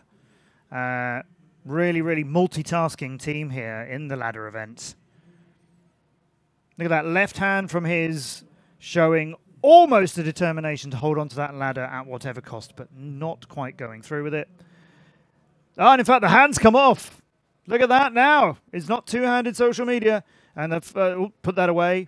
And maybe get it back out again. He does, yes, yes. That was a surprise. We didn't catch that coming. Another surprise maneuver from this team. Look, I'm sorry. You put anything in front of me, you know I'm going to commentate on it. Back to the action as we see the ladder, and there's still a second man climbing on it. And I'm glad I've got a view of this myself now. Otherwise, what do you want from me? Second man on the ladder. Two guys still at the bottom. Oh, and a few more moving in now. Oh, it's getting tense there. In fact, it's Gushlu, one of the main race directors here from Race Control, and the guy who went up first is coming down first. That is a surprise. Is he tiring, or is this always part? I feel like the formation here, if they'd come down step by step, would have been so much more attractive, but instead he goes to sort of help, and the guy in the white t-shirt puts his hand back on the ladder like it was there all along. Smooth. Who is also, by the way, quite important, as I think the drone is his. Yes, there was a drone up there as well, but that's not what we're here for. We're here for ladder gymnastics.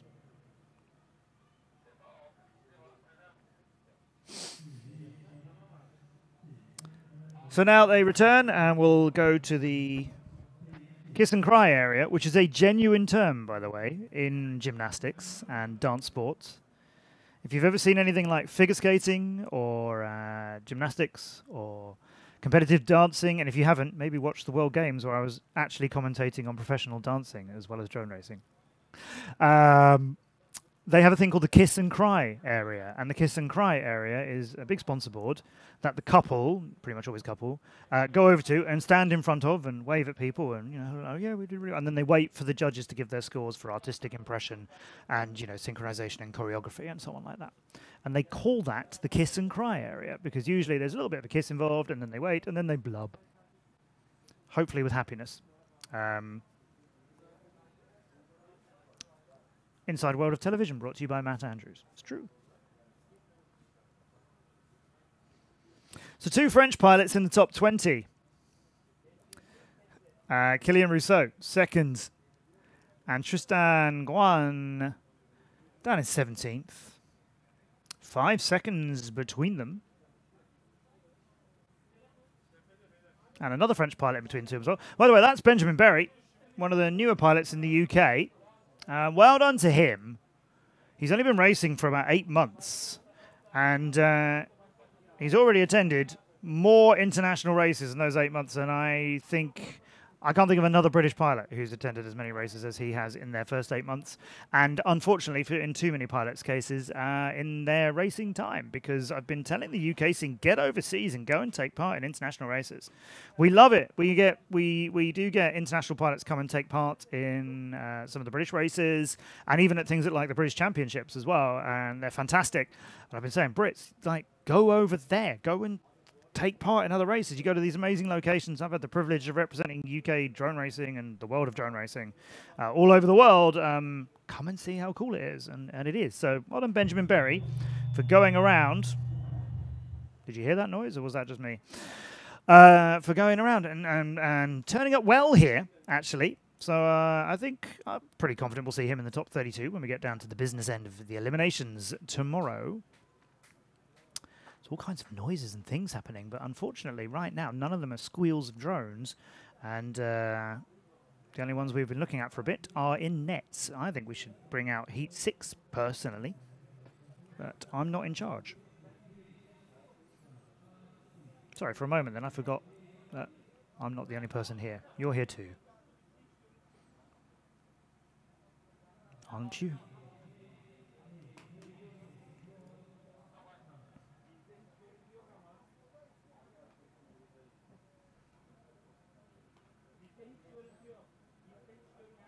In case anyone's wondering about that drone stuck in the net, we'll get all serious for a moment. As long as it has pit mode and that can be enabled, then it can be left there. We don't like to do that. That's not the plan. That's why they were trying to get it back. But if it can if it has pit mode and the pilot can enable it, and that's not a given, by the way. I've seen, it's rare, but I have seen drones that had pit mode just refuse to do it when they're tangled up wherever they are.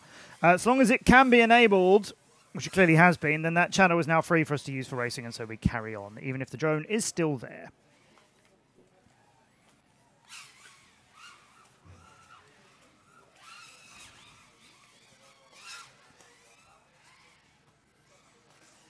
So this is a little bit of a quiet heat number 6. There ought to be 5 pilots in this, and one of them is a very quick Frenchman. I'm seeing, I think, 3 drones, though. Just peering out of my prison that I'm in.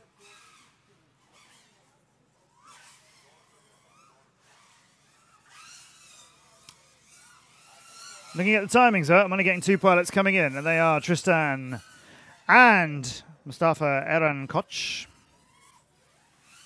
There's one drone. And that is Koç's, giving us a look at part of the area you might not otherwise get to see. So let's take a look at Tristan. Trinks, what have you got for us? A 25.2, following up his 28.1 in his first lap. So yeah, Tristan's come to get moving up that leaderboard a little. But as you can see, his quickest time in round number 1 was at... Whoa, that made a noise! What was that finish? Good Lord, I was about to say his quickest time had been a 24-something. It doesn't matter anymore. A 22.771 final lap there is his quickest he's flown. But the noise from that drone as he just went for the finish line. God, that was an ending. That one. As endings go, that ended. Let me tell you.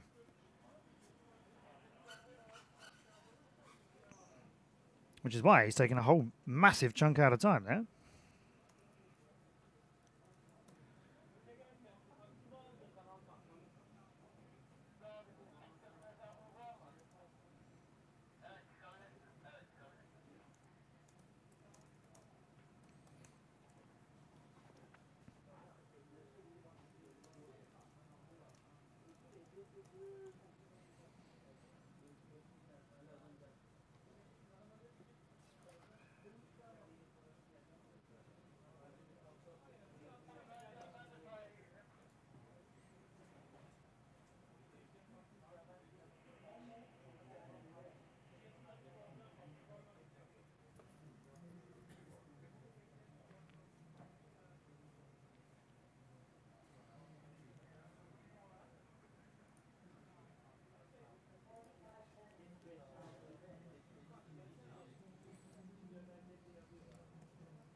Bir takılı drone var şurada. Onu diyor. Devam edelim diyor. Tamam zaten onu sökmek için yukarı çıkmaları lazım. Niye kimse çıkmadı abi? Orada da başka bir taneyle uğraşıyorlardı. Tamam. Bunu bir yerde niye zorluyorsunuz? Ben orada tutuyorum çocukları. Kaç ekran var diyor. Kaç ekran var? 7 abi 7. Cenab-ı ben Serdar 7 ekran var. 7 abi. Abi bildeki cihazı varsa eleman değil mi kendi cihazını almadı orada? Abi yukarıda şeyde filede yukarıda.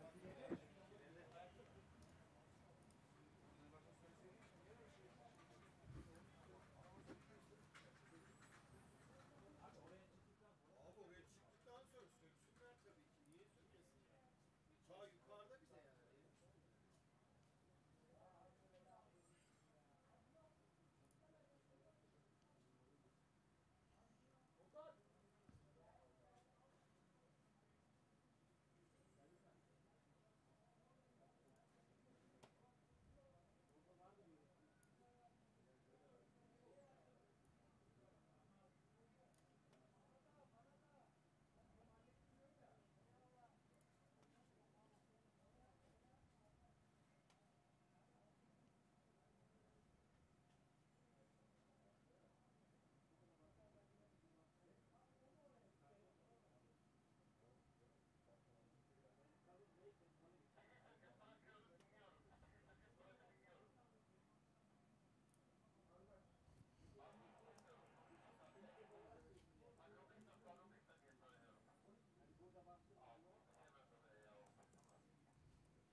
goggles down and getting ready to fly. I've just seen Guillaume Bayul, who you might know as Phenomen. He's just making his way up. He's in the heat after this, and the lights are starting to come on some of our track obstacles as well. Gotta love how good drone racing looks at night. We're going to be here. It is 6:48 right now. We're going to be here for at least another 2.5 hours, and I suspect a little bit longer than that as well, if we give these pilots as much opportunity as we can to catch up on some racing after all the rain delays earlier.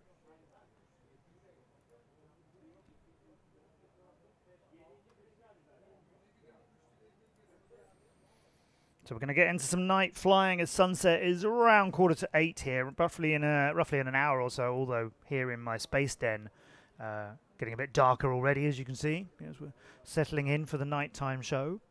I hope you're enjoying the racing. I hope you're enjoying the stuff in between the racing. I'm doing the best I can, as we are so early in our competition. We're in, how mathematical should we get? The 9/12th stage of the second round of an indeterminate number of rounds. We'll see how many we can get in today. We're also doing some more tomorrow. We will be here again all day tomorrow with a couple of rounds of qualification before the top 32 go into the elimination battles, and some good names already looking like they've started this competition well, but we always get some mix-ups, particularly here in Istanbul, where there is a large number of pilots that we don't see at so many international races because of this big Turkish scene, which is doing so much great work here in Turkey, and therefore more pilots coming up through the ranks, and obviously on a home race here in Istanbul, you're going to get more locals turn up for that. So you're seeing some sort of stars from the future here. Last year, in fact, at the Istanbul race in this fortress location again, but in a different layout and in a slightly different area over there, in fact. Nazim Tuzun won that race, the reigning Turkish champion, and two-time Turkish champion. And I'd never met him in person, hadn't seen very much of him racing, but he won that. Since then, you know, he's been at the World Games. He was at the massive record-breaking race in Riyadh earlier on this year. He was fantastic at many World Cups during 2025. So you see pilots really kind of having a great home race and then going out and showing that wasn't just a fluke, that wasn't just, you know, being on home soil or anything like that. That is because they're a great pilot, and then they go and mix it up internationally. Let's see some pilots do that right now. We have Alexander Daskalov from Bulgaria, Ahmet Alp Atilgan from Turkey, Peter Lieper from Latvia, Elif Beza Chinar from Turkey, and Alikan Zambiev from Kazakhstan, the 11-year-old smiley little man. Daskalov's first lap's 22.5. Peter's Lieper's lap 22.22, all of the twos. Alikan Zambiev getting 31.6. I want to see Sinar get her first lap home. It was around this area of the fortress walls that she had real trouble last time, and she's going a lot slower because she's got basically no video. Makes it through the gate, but we just had a massive crash. A really loud hit, which has damaged some video signals, I think, because we got two drones that look an awful lot like each other. And Sinar is clearly feeling a little bit uncertain of this track, and this drone not looking perhaps as tidy for her as it could be, as this is being flown very carefully by her as she lines up now to go to the more technical area. Nasambayev is in there already, past her to get into it, is fighting with his video signal too, and hits a gate very loudly, but bounces cleanly off of it. One of those happy bounces. Now he's going to move and try and get his third lap flown, and he does! What a fast finish. It's slightly outside his second lap's time, after he had to double back after that bounce that he had, but he's got 3 laps flown in an average time of 28.4. Peter Lieper, though, from Latvia, 21.5, his average for those runs, and Altilgan ends loudly. And all too soon, as I think he's got 1 lap counted. I'm not sure if the second one's going to register. And Sinar, sadly, is that drone in that net. That's near the entrance to the fortress, just that wooden section. There's the reception desk where you come in if you're visiting as a tourist, or if you're coming to see our racing, which is totally free, by the way, so you definitely should come. And sadly, Sinar's is over there.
So I mentioned this man just now, NZM Nazim Tuzun, the reigning Turkish champion, two-time Turkish champion no less, and the winner of the racing in Istanbul last year.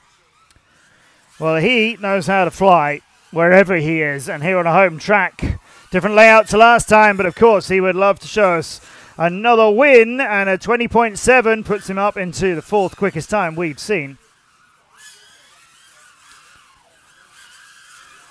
Phenomen from France, Guillaume Bailou is not slow, 28.9 and a 21.3, but Nazim just did a 20.7 second lap. That's a brilliant second lap from him, but it's not looking like there's going to be any more for most of these pilots. Phenomen's 28.9, then a 21.3, and then a 21.16. So that takes him to 9th in our leaderboard, but now we've got Kolach in the air. Good. The president of the Drone Racing Sports Club here for the last 2 years. 5th in the Turkish Nationals, 3rd at the Ankara stage.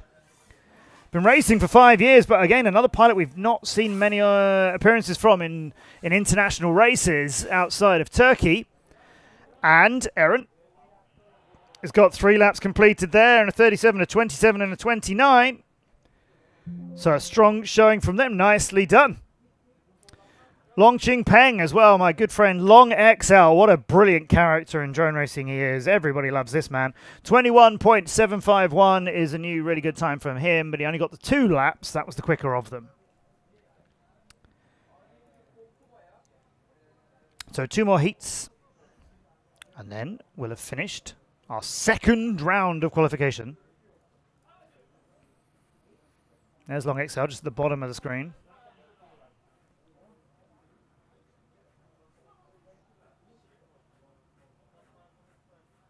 And yeah, just watch out for that deadly, what we call landing pad, but which actually is a massive booby trap in the middle of the track there. Phenomen's alive. Everyone can relax.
Let's race under the crescent and the star.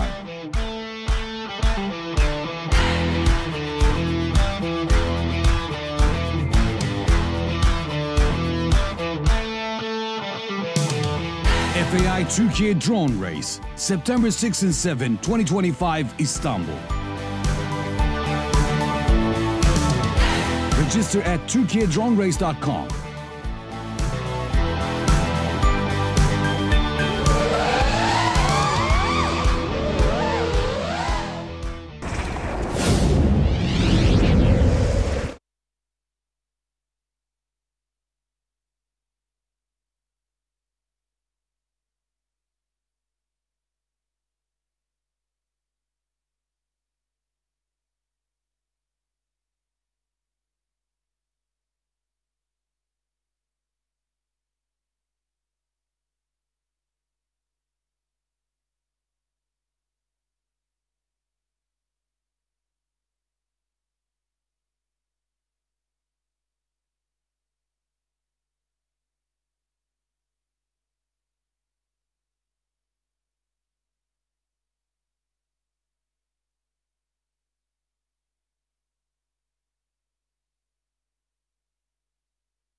Burak is the first to fly in heat number 11.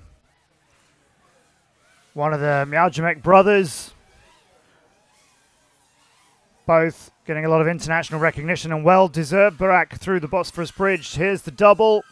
Oh, that's lovely. That's a lovely bit of turning to unravel that course. And that corkscrew is really good. What a great first lap from Burak, that is. A 23.323 sends him, as you can see right here, into the top 20.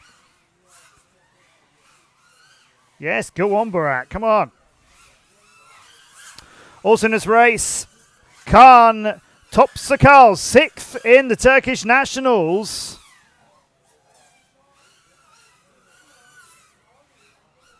Need to see some more solid flying laps from him. 33.4 is a bit off his pace. I think Cohen's FPV can go a bit quicker than that. Burak's just got a 21.9, which is sending him up, as you can see on the right of the screen, up into the top 12 now. Emrullah Yilmaz, 23rd in the Turkish Nationals. They can find their way around Istanbul with some speed. Come on, Emrullah.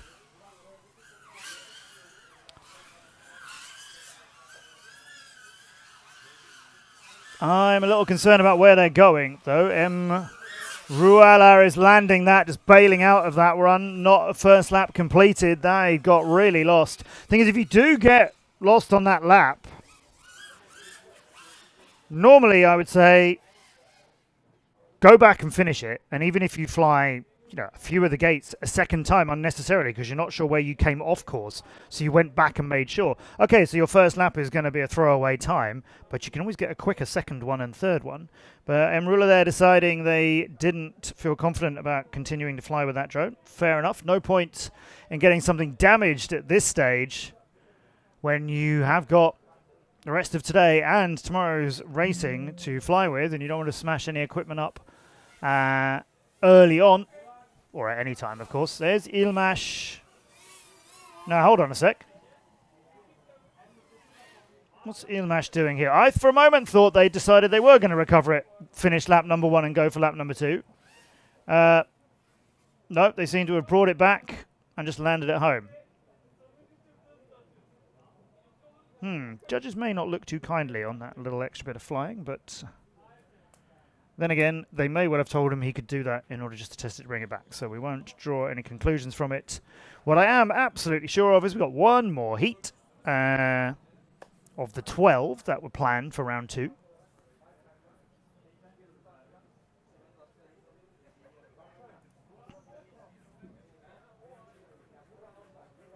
And the temptation within me to tell you what I think I can hear in the sky, which isn't a drone and which is weather-related, is strong, but I shall not be responsible for summoning what I fear it might be. Muammer Şunlanar Ergin, or Tino FPV, is coming up for Turkey, along with Ömer Faruk Gazioglu, Dmitry Savinovsky, and Mohamed Fatih Özlemiş, who is one of the twin Özlemiş brothers who are racing here. We haven't had a chance to see both of them racing at the same time. Maybe they'll get drawn in a group. The qualification groups, this is our second round. I believe the third round of qualification, the plan originally anyway, was that we would have 3 rounds of the pilots in the same groups, and then they're going to be redrawn and mixed up, which I think is great. It's a little bit more keeping everyone on their toes, a little bit more for a production team and race control team to do and so on. The pilots need to be on the right channels. But I think it's exciting seeing pilots sit and race or qualify against different pilots rather than always the same group. If you were randomly drawn in a group with 2 or 3 of the top 10 pilots here, you might find that inspirational, you might find that quite demoralizing. Let's mix it up a bit. So, 3 Turkish pilots in here, but some really young pilots, a couple of 14-year-olds and a 15-year-old going to be coming up in our 12th round. Ergin was 4th in the Technocell race and was in the Turkish Nationals and in the Mebrobot racing that goes on too. Gazioglu is 52nd in the Nationals. Özlemiş from Turkey was 24th in the Nationals and one of the twin brothers. And then you've got Savinovsky here, who is in their first year of racing, and it's their first season of competing, and this is their first international event, and they're going up against 3 pilots from Turkey. So come and get it, is what I often tell pilots. Go for it. You've got nothing to worry about. Just come along and have fun. And actually, out of these 4 pilots, Dimitri has had the best of the run so far. He is 31st in terms of his best lap time from the first run earlier. Gazioglu 32nd, and then Egin and Özlemish didn't manage to get a lap completed. So we haven't seen the best of everybody coming up in this 12th group just yet. But yeah, some young experience and young pilots who are quite often fearless and going to go for it. Let's take a look.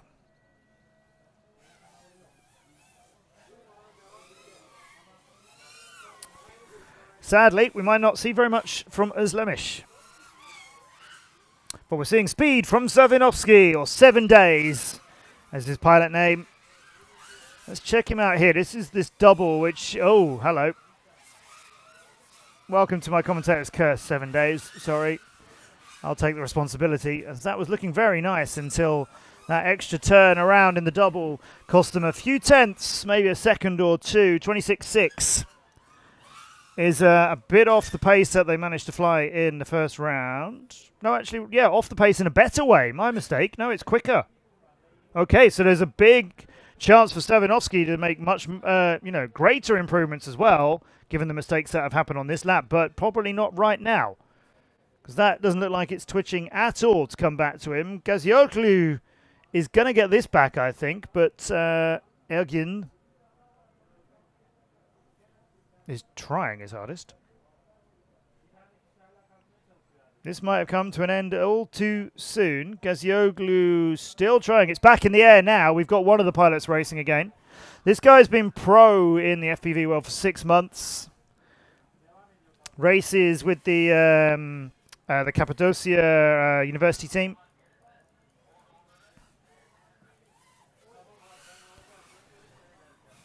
Let's see if we can get him into this top 20 that we're looking at. But more than that, because he was 32nd earlier, which of course is the cutoff point when the qualification finishes, but we're nowhere near that yet. Oh, so he'd gone through the bridge and past the guy ropes, which I thought looked a little dangerously near to him, or rather he was a little dangerously near to them. That first lap, so 1.23.9, we'll forget that ever existed, but I don't think he's going to get a second one in this round. No, I think that is being called. Looks like he's stuck there. So, as you can see on the right-hand side of the screen, that live EQP, that's a live estimated qualification position. So right now, he's the man on the edge. Like I say, there's a lot more to go. Loads of qualifying rounds come today, as well as I'm expecting at least 2 tomorrow. That was the original plan. Maybe there'll be more after all the rain delays today, or maybe, depending on the weather forecast, we'll do quali as quick as we can and then get into the racing before we have to worry about any other delays or stoppages. If qualification had ended, then Gazioglu is the one going, yes, I'm in the top 32, rather than the one who's looking at just that tiny, tiny bit of speed that wasn't theirs. But you don't want to stay 32nd, of course. You want to make yourself in a much more safe and solid position than that. And yeah, there's plenty more racing to come, including today. It's just gone 10 past 7 p.m. here in Istanbul, so we've got at least 2 more hours of qualification. So don't go anywhere, as we'll continue to show you beautiful shots from this place as we get the next round ready to fly.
Here's heat number 3 in our third round. Timothy Levione, definitely the quickest so far of these pilots. Ramzan Ferkel Takaltalish. It's his first time, actually, Ramzan. His first time in a big race. So, excited to see. Look, already in the top 20 after only the first round. So that's how you make it work. Come on. And Timothy is not one of the French pilots that we maybe talk about as often as when you got like Kilian or Fenneman or Yayu in the Drone Champions League and so on. But this guy is not hanging around. 25.6 going through the tunnel. That's super fast. I'm loving that. Is he broken 20 seconds? Yes. Now, come on. Now we're starting to mix things up a bit. He's only... What is that? We'll say 2/10, but it's the smallest of fractions. Behind Kilian Rousseau.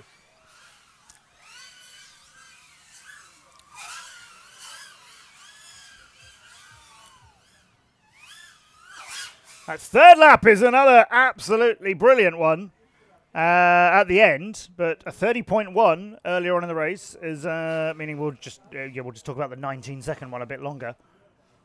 Now Ramzan, there we go. Find it, move it between the trees. Now left here around between the tree under the slightly smaller than the real life Bosphorus Bridge.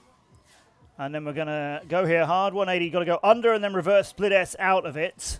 I've seen some interesting routes around that whole obstacle, which made me question if they were doing everything in exactly the right order earlier on. But everything, of course, is being judged. And I have had a little bit of a chat with the FIA at times during the races, not to tell them I thought something was being necessary because there are judges for every pilot, so that's in hand. But just to ask, you know, are people finding a route around this which is allowed but not maybe what was intended? Talking of not what was not intended, was Takaltalish's finish there. Although, there's more to come as he's flying, but oh my gosh, that is done. That took off, and I was about to say, let's go back and watch that, and that went up, and then that did not feel very happy about itself and came all the way back down, spinning wildly as it did so. Thankfully, the grass in Turkey appears to be extremely bouncy. Somehow, he's managed to put a 4-minute time on a 3-minute run when he only flew 1 lap in 56 seconds. Oh, 2:01. That sounds a little more like it. That time's been adjusted. Well done, computers.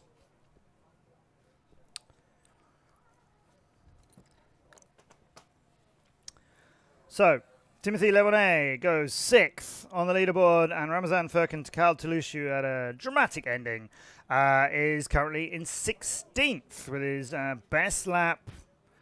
Yeah, certainly not that one that's on screen.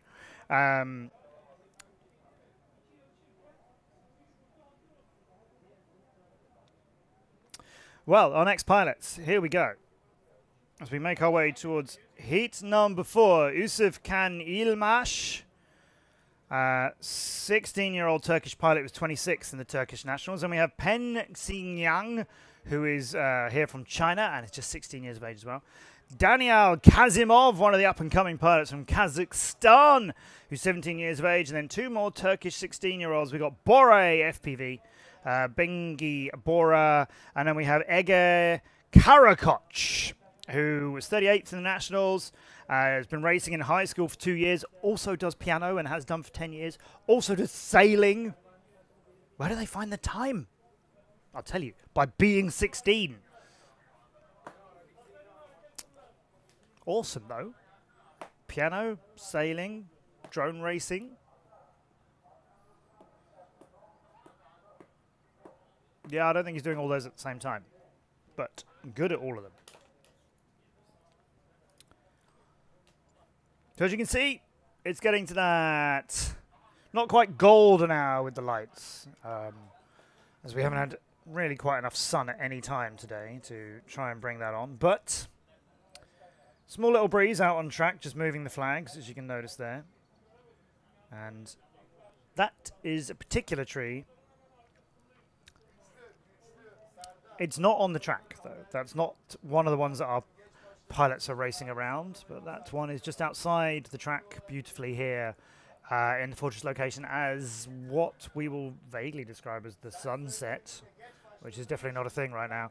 As the sky goes from dark to darker, we'll get some more awesome looks at our track and our drones all lit up for some night racing with a lovely audience turning up here, chilling out on the beanbags, waiting the party that's happening later on, as well as we've got some DJs and some musical acts coming in. So if you can make it here to Turkey, and in particular to this fortress in Istanbul, then really, if you're not here already, I don't know what's wrong with you. You should totally come. And then there's a party happening later on, but we're going to keep flying for as much as we can.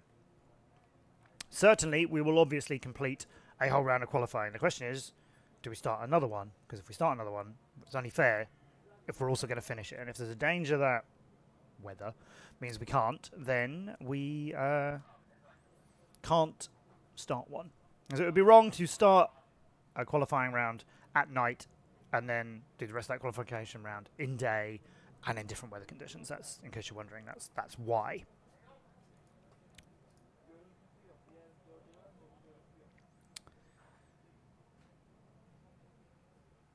So, on the right, you can see, out of these 5 pilots, it's only Peng Xiyang from China who is in the top 20 at the moment. It will be the top 32, remember, at the end of qualification, but we are not there yet. So we will complete this 3rd round. There may or may not be a 4th and 5th round. Well, there won't be a 5th round. There may be a 4th round today. And I know the plan is to have 2 rounds of qualification tomorrow, but that was the plan before today. Had lots of delays. Let's take a look. Who goes where? Peng starts first. Thought they might do. Just a little bit shaky into the last part of the ladder, whereas usually that turn is one beautiful continual spiral. Kasimov's to the walls. Ilmash, not yet.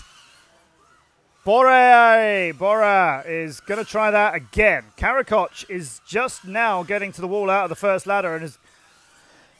Excuse me. Oh, that is horrible. Oh, no. The fortress wins. Karakoc is wiped out by a stone wall of centuries oldness. That was just kind of, yeah, I've been here a longer time. I'm not falling down for you. I don't know why with Karakoc, they were so wide from the flag, making their way up to the walls and then hit that hard and is going to be there for some time. The laps coming in, 2 of them for Peng. A 23.0, a 22.2.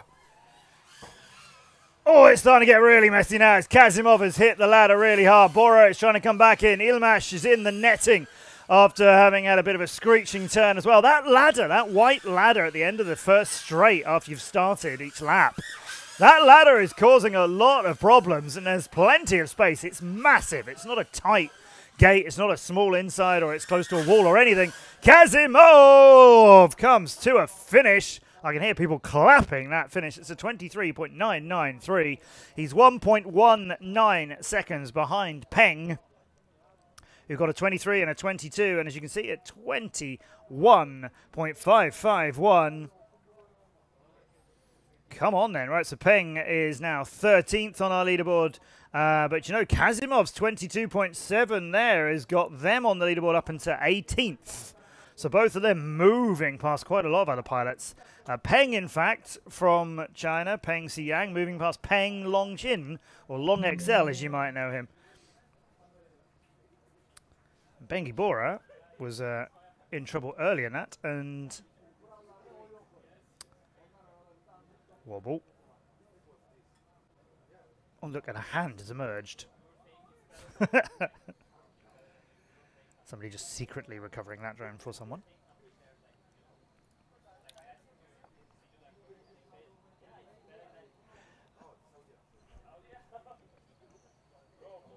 I think that was Karakoc's possibly. Anyway.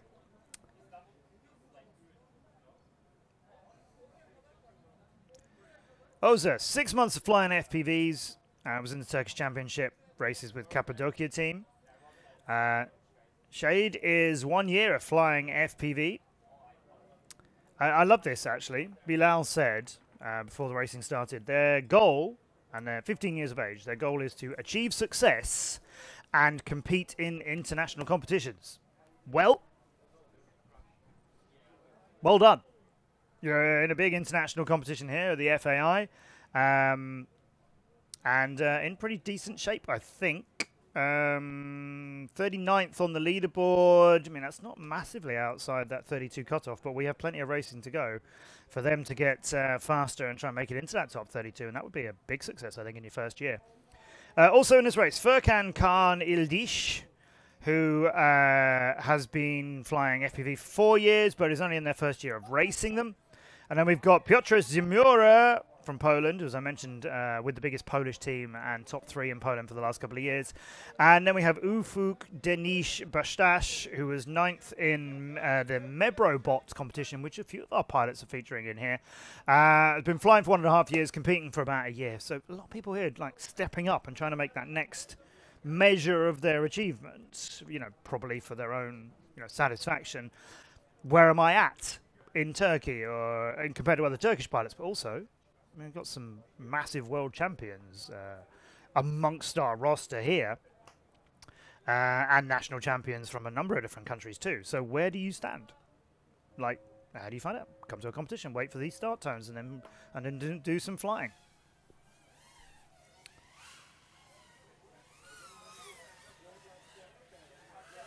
Now, if you ooh, hang on, just watch out for that ladder, Bastash.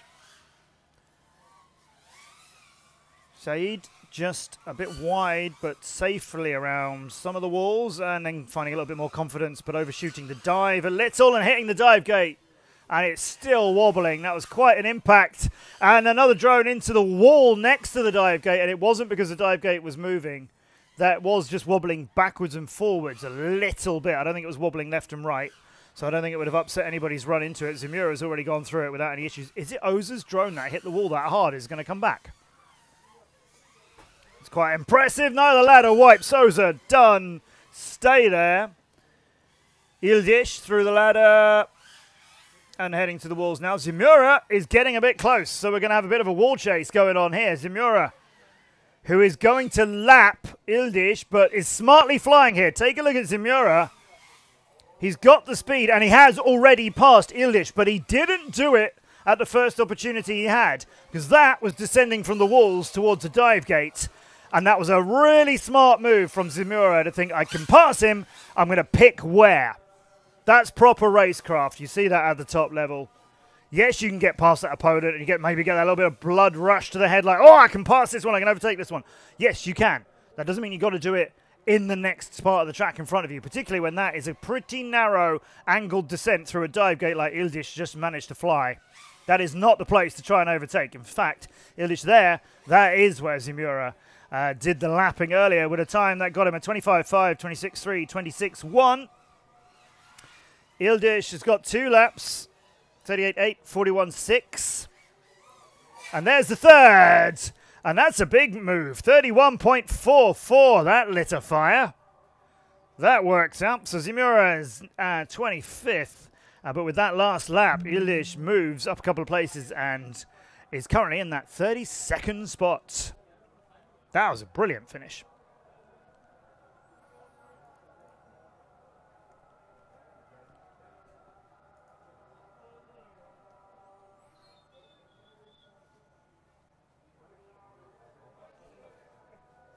There's Zimura. Yes, Piotr. Yes, thumbs up. Yeah, a lot to be happy with there.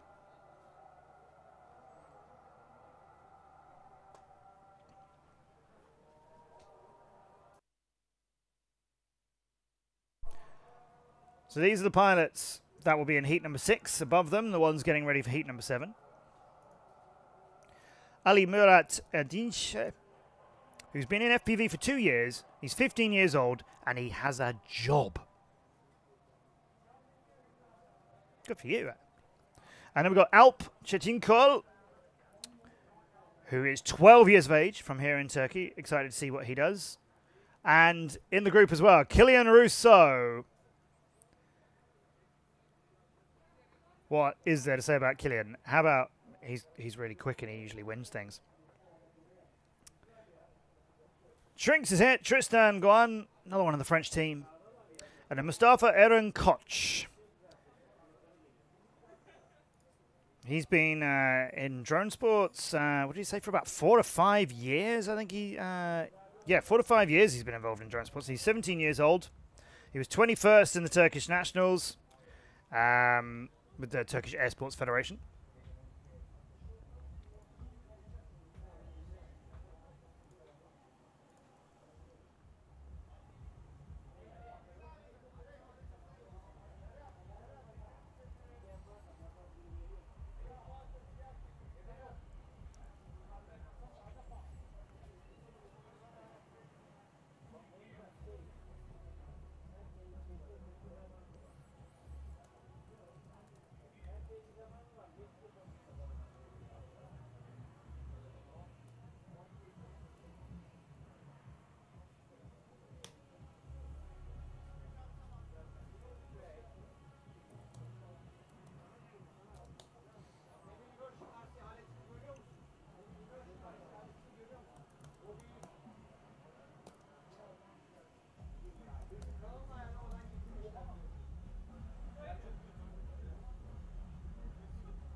Fatih abi 7. grup mu 6 mı? 6 mı uçuyor abi? 6. grup. Tamam.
It is Monsieur Rousseau who goes first.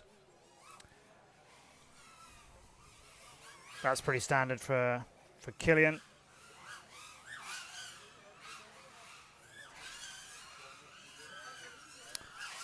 Chetinkol had a decent start, but I'm sad to see the 12-year-old not still in the air at the moment. Koch, been in drone sports for a while. Koch in 21st in the Nationals is a really good achievement, but he cannot find the route. He actually flew through the structure of the dive gate after having flown the dive gate. So, really strange position to end up in. Now look at Killian, actually. This is a very angular That turn was very, very nice. But the ladder was turn, turn, turn, turn, turn, whereas you're used to seeing Killian doing much smoother flowing sections like that. What a move that was. Killian gets a 21-3, a 19-1, and a 19-0. Keeps him in 4th place. And Tristan's final lap is only half a second slower than Killian's. So that's pretty awesome. That gets 2 French pilots into the top 6, 3 into the top 7. Yeah, I see you, Timothy. Don't you worry. Koch trying to make that flag turn. Had to go and swing for it a couple of times. And now moving it. They've only done 1 lap in a 45.2. Oh, that looked shaky, but it's a 39.7. So that's a bit more of a keeper for Mustafa Koch. Currently 34th. See if he can get a really good lap. And he's gone over the top of the dive there. You see how he just didn't get enough downward force to descend and drop through it while you're trying to keep as much forward speed as possible. And that turn is out of shape. Go back and do the whole thing. Yeah, go back and do... Where are... Oh, he's going to bail. He's going to... I know his drone is saying land now. There's quite a lot of pilots who don't always look at that advice or take that advice in. Koch seemed to think, yeah, I will do that right now then. Which is a shame. Second lap, 39.7. Yeah, that's what got him up into... As you know, his best time wasn't in this run. His best time was in an earlier one. So not quite improving. Pity. Take a look at the lineup, though, for heat number 7. With Turkey's Hussein Arblak, Mohammed Esat Uzlamish, Bilal Zolu will be coming, Yusuf Sivat Gumsar, and Kirill Loban. Those are your pilots in heat number 7. 4 of them are Turkish, 1 of them is Valprim. But Killian, let's just see. How's he? Yeah?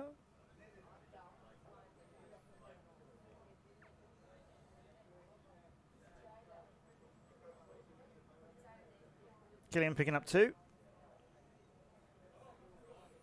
Flew 2 at the same time. That's how skillful Killian is.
Right, pilots making their way to pilot area for heat number 7 of the 12 in our 3rd round of qualification as the sky gets so much darker and the track starts to light up so beautifully.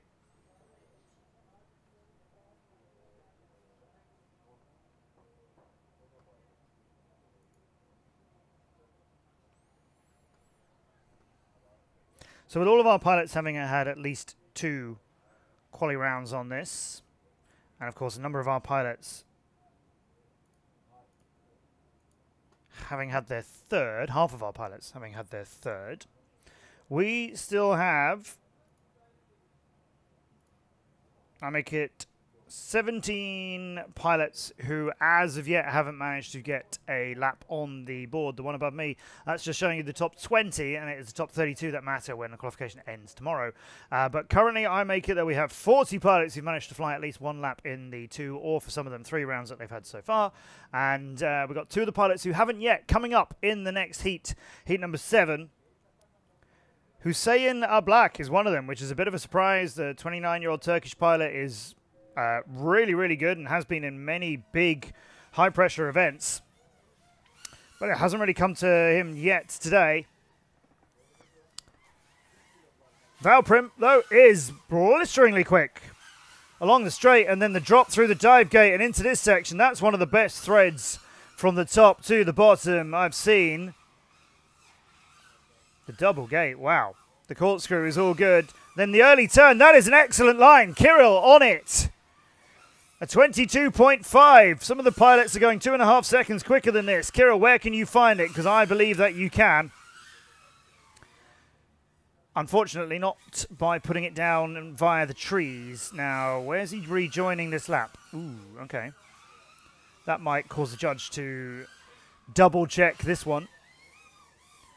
So we'll go across the line and go for a third lap. He's doing the right thing here. He's brought it home. The second lap, okay, well, it was a 25.6, so if it is invalidated because he may have just missed a flag or something, it doesn't matter. It's not a good enough time for his standards. What he can do is go and put in an absolute screamer of a third, and he's on it. It's coming together. There's the tunnel. There's the line. 18.639. Kirill. One of only 3 pilots to break 19 seconds now. The other one is young Timofey Muravyev. But we've still got Zorlu still flying. Let's hope we can take you back to the track and show you.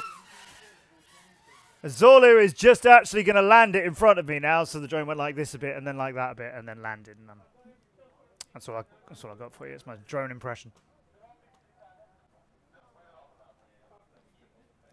So Bilal Zorlu, 3 laps, 29, 26, 25. They've moved up into 25th place. A little bit of an improvement with that third lap, 25.437, making a difference for them. Loban's, wow, Valprim, 18.639. Mr. Kilian Rousseau surely has raced against Valprim, but I can't be sure that they have.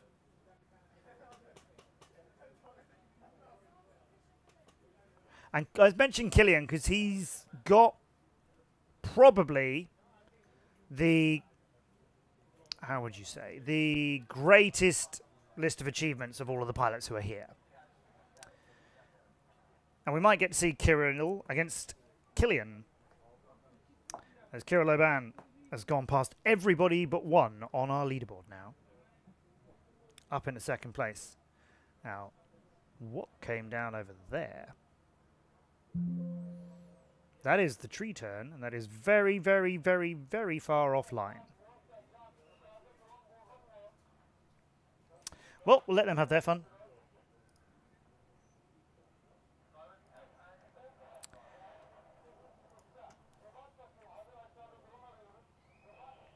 You know, this grouping, I was pointing this one out back in round 1 as being particularly interesting. This group 8. David Spacek, Spagel FPV from Czechia, 11th in the World Games back in 2022. Was at the World Games this year as well. 24th in last year's World Cup ranking. See him at so many international events. Really experienced, really, really good pilot. Is there a drone? Yes, there is. Okay. Musab Zibiara Domesh, 16-year-old pilot who's 25th in the Turkish Nationals, is in this group as well.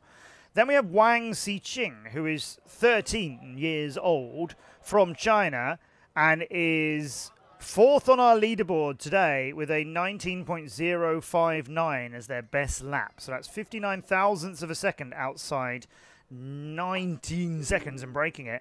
And there's only 3 pilots quicker than Wang Xiqing. And then we have Arhan FPV, Arhan Dona, who is a 10-year-old Turkish pilot.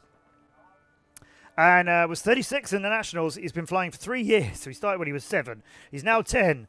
He said to be here, he has worked hard. And there we go. And I wrote this down to make sure I got this right. He is here to achieve a good result and to have fun. Isn't that really what we all want to do? Well said. Well said, Arhandona. And you, I think you've got both of those things happening. And then Emis, Elmaz Misovic, though. Let's turn things up a notch with the 17-year-old Latvian pilot, Latvian Drone League champion, 5th in Italy, 5th in Bulgaria, at the World Games, at the Estonian Drone League champion a year or two ago. 12th in the juniors at the World Champs, the WDRC last October. Emis is on the up and up and up. And of these 5 pilots in heat number 8, yeah, you can see here, Wang Xiqing, like I just said, 59 thousandths of a second outside of braking, 19 seconds. 4th on the board. Emis is 13th. David Spacek is 20th. 3 of these pilots are in that top 20.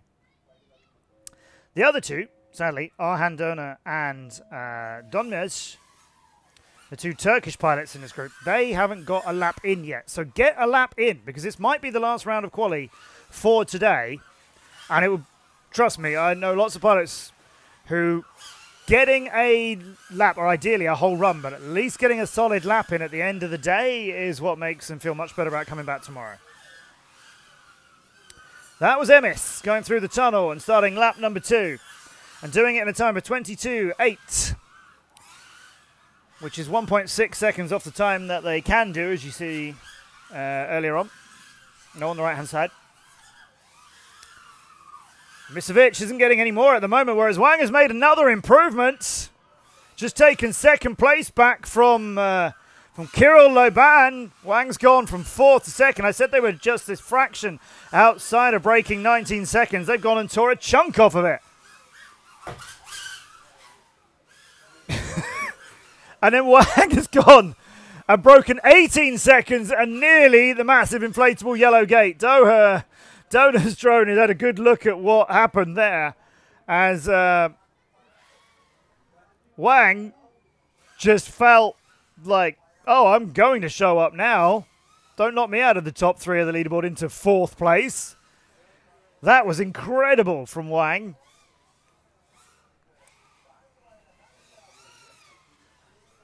Unfortunately here, I've got to say, Emis has done 2 laps. One was a 22.8, which isn't their best. And the other one is a 32.3, which doesn't matter. There isn't a 3rd coming for them, or indeed for any of these pilots other than Wang and hopefully Donmesh. Oh, that's better than we saw earlier on. Yes, come on, Donmesh. I'm hopeful here. The left, then the reverse. That wasn't bad at all. It was a bit of a stop and turn, but it was quick. There's the corkscrew a little bit wider than it needs to be, but it's safe and it's over. And there's the finish. A 30.95 for Donmesh. She was one of the 2 pilots in this group who hadn't got into the top, hadn't got a lap flown. Not only have they got a lap flown, they got 3 of them ranging from 56.5 seconds to 30.9. And that 30.9 puts them in that magical 30-second spot. Yeah. In the party now. Yes, Donmesh. Yes, where did that come from? I don't mean that disparagingly. I mean, you know, 2 rounds of quali and not managing to get 1 lap flown, and they've just put in 3, and 2 of them are really, really good keepers. Look at that. Sadly, for Arhan Dona, they were in a side net they did not want to be in, and they were there looking at other pilots nearly smash other gates to pieces.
Well, that's M-ish.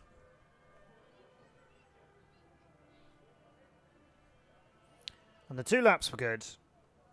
Not quick enough to, I think, feature in his top 3 when qualification does finish. Is he finding the drone over there? It's right in the very left of things now. Oh, there's a fast one coming in.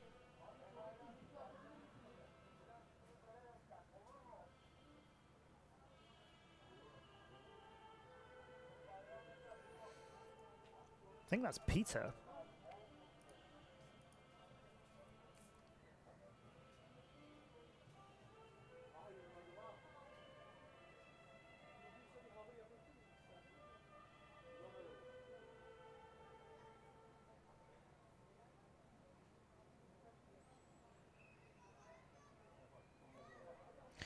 Yeah, I'm a little confused here because Elmar Misovic, who we just saw walking, or in fact you can still see, trying to find a drone in some greenery.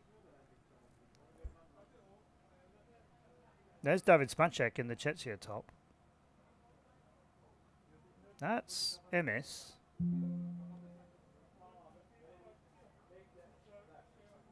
Oh, that's a LiPo. But I thought I saw Peter from Latvia running over to help them, which wouldn't be that unusual, except that he's in the next heat.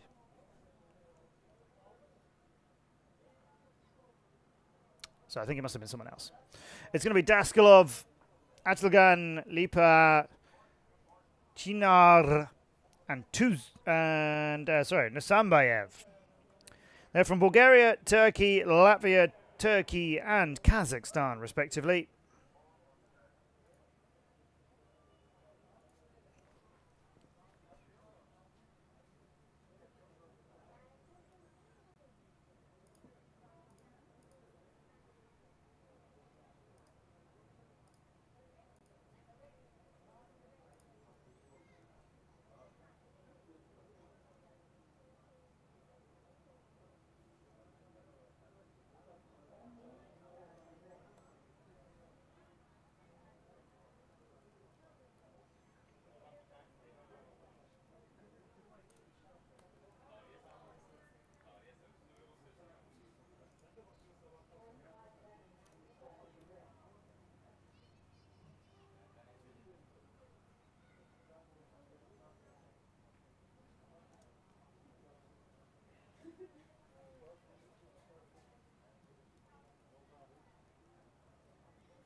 Now, there is talk of a blood moon tonight here in Istanbul, and we're not quite red enough yet, as the sky hasn't been clear, and I think it needs to be a lot clearer in order for the right conditions to happen. But a blood moon where it turns really, really that sort of beautiful orangey red colour may come along tonight. But I'll tell you what might come along. Look at that! It worked!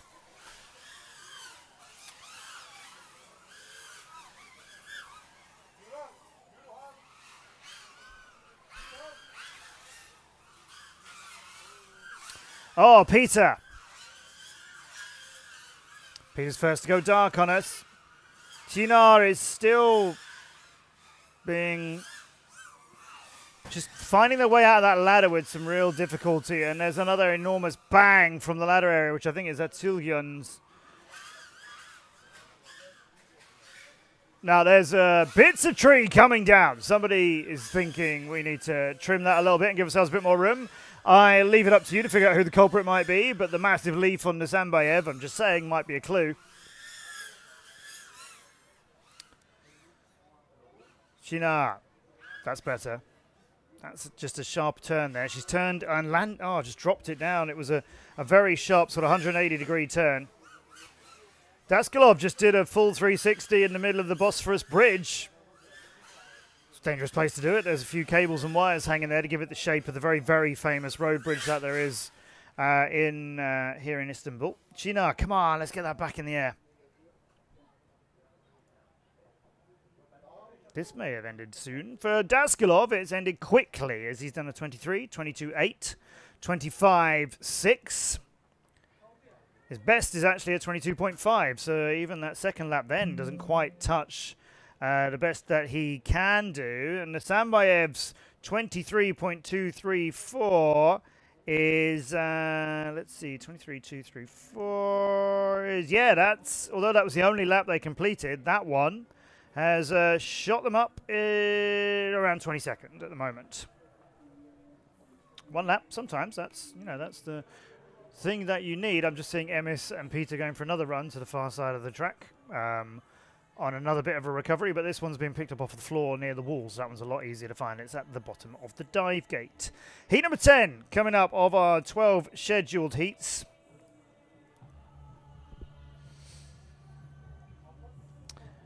The reigning champion, two-time national champion of Turkey, and the champion of the FA World Cup drone race in Yedikule Fortress and Forest in Istanbul last year. His name is Nazim Tuzun.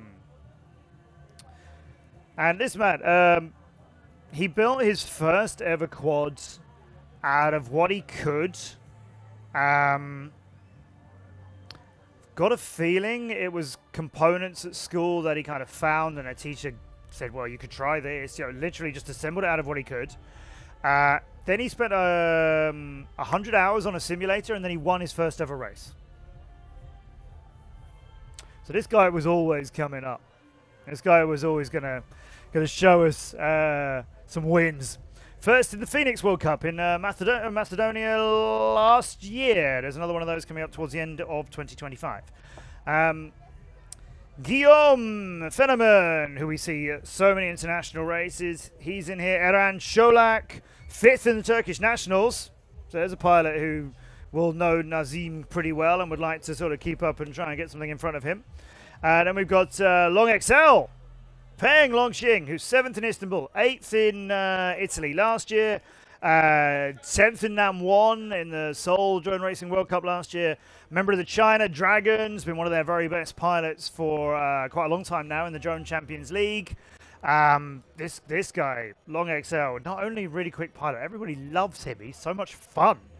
And then let's complete this lineup with Hazar Jojan, who was 12th in the Turkish nationals. 3 pilots in this from Turkey. Yeah, all the 3 who are from Turkey were all in the top 12 of the Turkish nationals. Then we throw in Fenneman, one of the most experienced pilots in France. And then we flow in Long XL, who is this incredible Chinese pilot as well. Keep your eyes ready on this one. Nazim, it will not be a surprise to you to know, highest on our leaderboard, 6th with a 19.3. Bailu with a 21-1, that's Phenomen. Long XL with a 21-7, he's 15th. And then we have Eren Cholak on 29th. And it's just Hazard Dogan who has not yet got a lap flown and completed in the 2 runs of qualification. They're not by any means the only one, but they are the only pilot of these 5.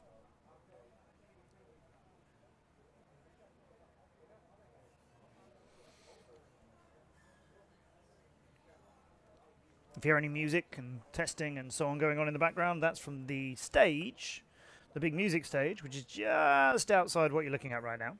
And not busy until we finish doing this.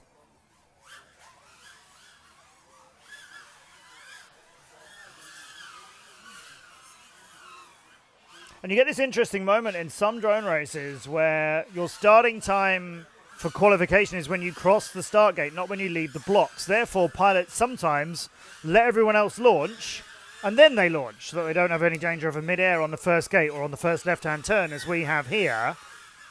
I'm not seeing very much of that here in Istanbul. The recent race in Turkey, and particularly at the World Games a couple of weeks ago in Chengdu in China, there was a lot of that. A lot of people being a little bit more cautious out of the blocks. Not so much of that here in Istanbul. Tuzun breaks 20 seconds. His last lap's 19.7. That's not actually as fast as he can go. Believe it or not. This third lap's looking very impressive. Guillaume is just about 1/10 of a second quicker than him. Here we go for the line there. And Tuzun breaks 19. He gets an 18.42. And as he does that, yes, Baul. Yes, Phenomen. 18.6, 2/10 behind Tuzun. They both leap up. Tuzun from 6th to 3rd. And Guillaume's gone from 12th to 5th. There's now 1, 2, 3, 4, 5, 6 pilots under 19 seconds. You just saw 2 of them. Hazard Dogan, Eren Cholak, no laps.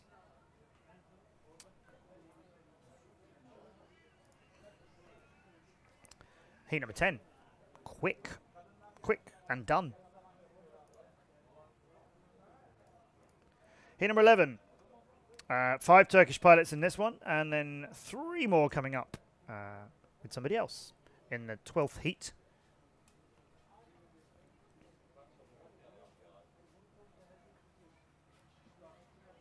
There's Long XL. Phenomen was just in the way. Look at the man. He's always happy, he's always having fun, and he's always making so many other people happy too. And there's Nazim in the black t-shirt and Phenomen doing something. Quick, somebody clip. Tell him to watch. Yeah, I'm going to make a note of that. Phenomen. Wiggle.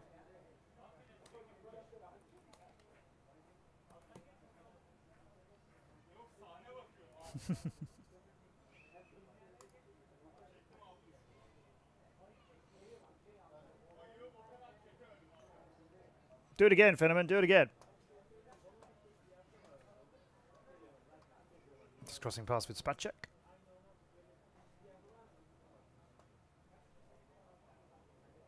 Who I think is heading to the FAI tent. Because he's not coming to any races just yet. Sapır Makash. Burak.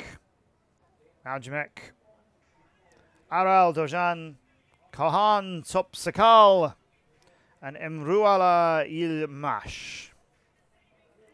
Those are your 5 Turkish pilots. Makash 55th in the Turkish Nationals. Majimek 6th here last year. Looked like we were going to get both of the Majimek brothers into the final, but he came 6th. 2nd in the Turkish Nationals, though, behind Nazim Tuzun, who we just saw. Topsakal 6th in the Nationals. Ilmash 23rd in the Nationals.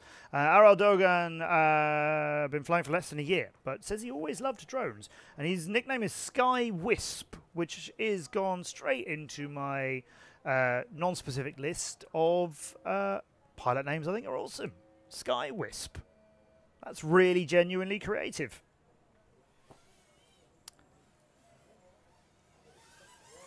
Right, well, Makash doesn't show us any video before they make the ladder turn. I'm hoping they got something, otherwise, where are they?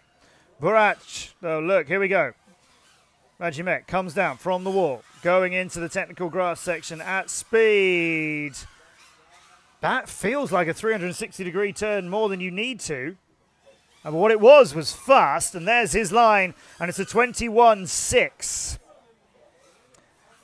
Not quite as good as his best, which is in fact 9/10 of a second faster than that.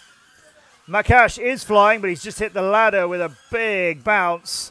Straighten that up and keep that on its way. Magimek does the corkscrew. He's coming around towards the end of his second lap now. And that one's a 19.9. He wakes up the top 10.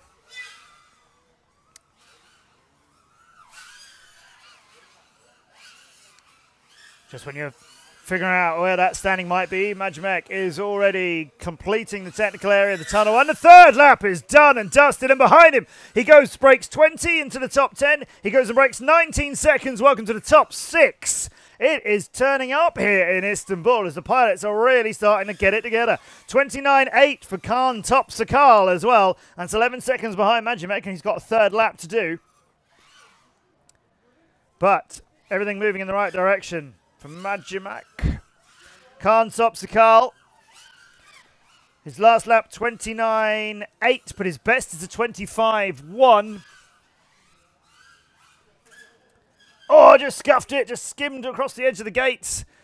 Rolls it, sticks it into the netting, lights it up in purple, and will be staying there for a moment. I think are these guys trying to help? No, good. Good. Because we've got that covered. We'll let somebody who's a little bit more familiar with removing drones from nets. Also, they can't reach it unless they come the wrong side of an extra barrier. But they look like they're security, so I thought perhaps they were thinking of doing so. So the names you're looking at now are actually the names of... Oh, no, we don't have those for you just now. I was going to say we got the names for the final heat, but let's not worry about that at the moment. We'll just watch the drone and the walk. That's Korn's FPV being beaten to it. It's Bartu, isn't it? Yeah. That's Bartu Erilkun untangling it, which is why it's better to have pilots and runners and so on, and people who are familiar with them untangling drones from nets, because they are more tangled than you think they're going to be. You think, oh, I'll just quickly unhook that. But if it's caught on a prop, then it's very, very twisted. And what you certainly don't want is some well-wisher thinking, oh, well, I could just cut that out. Don't do that. That was... He's still there, in case you're wondering. But well done, Barty, for running to the rescue. And giving us an excellent demonstration that these things are never as simple as they appear. No, over, go. No, I think it's, if we go left, and then... Well, you could just pull on it. What about if we take the props? No. Oh. Ah, there we go. Well done, Bartu, I reckon. Well, these are the 4 that make up our 12th and final heat of round 3. Unless there are any pilots getting a rerun. We had 2 reruns at the end of the first round. We haven't had any since then. Muammer Shulnar Erjin, Omer Farouk Gazyoshlu, Dmitry Savinovsky, and Mohamed Fatih Uzlemish.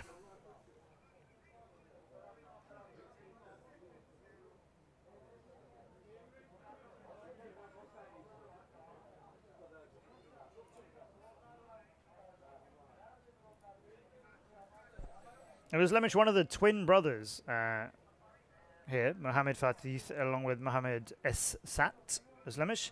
And that Mohamed is in the group with Valprim earlier on as well. So, and with Arblak too, who's a better known Turkish pilot for now. So I haven't spent a lot of time looking at talking about the twins here, these 14-year-old twins. Would love to know what that rivalry is like. And if one of you crashes, does the other one feel it? Has it got that kind of twin, you know, the connection? Probably not, but...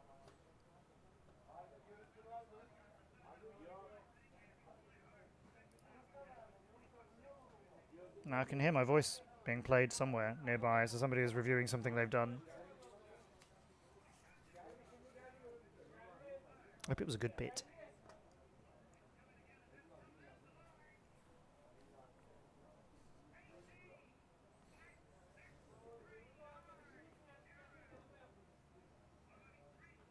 That's Valprim's time, I've just heard, going in. Valprim is reviewing his race, it seems. Or somebody is reviewing Valprim's race.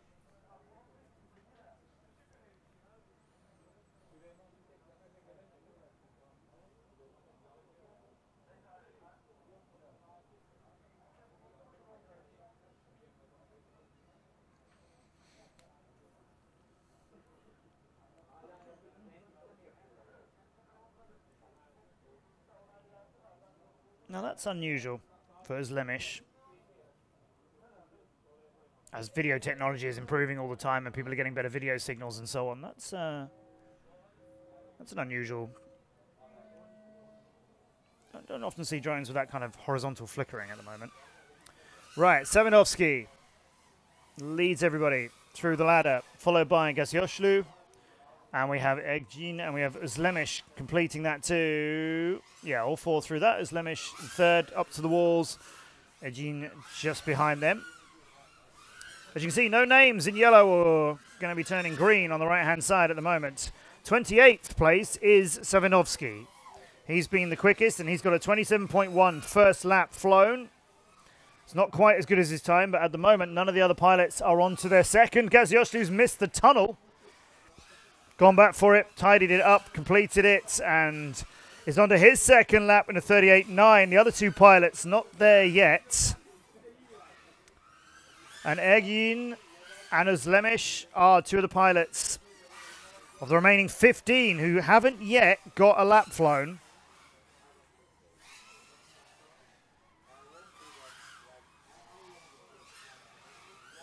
I think we're about to change that. Özlemiş has got one. Edin has got one. They are unfortunately slower than almost, well, pretty much nearly all of the laps that everyone else has flown so far, but that's all right. That's the first one. Now move from there. Sevenovsky's got 3 done. He went 27, 27, 21.9. That woke up. He's just gone from 28th place to 16th. Good work, Dmitry Sevenovsky. And Özlemiş takes a bite of something quite a lot tougher than his drone.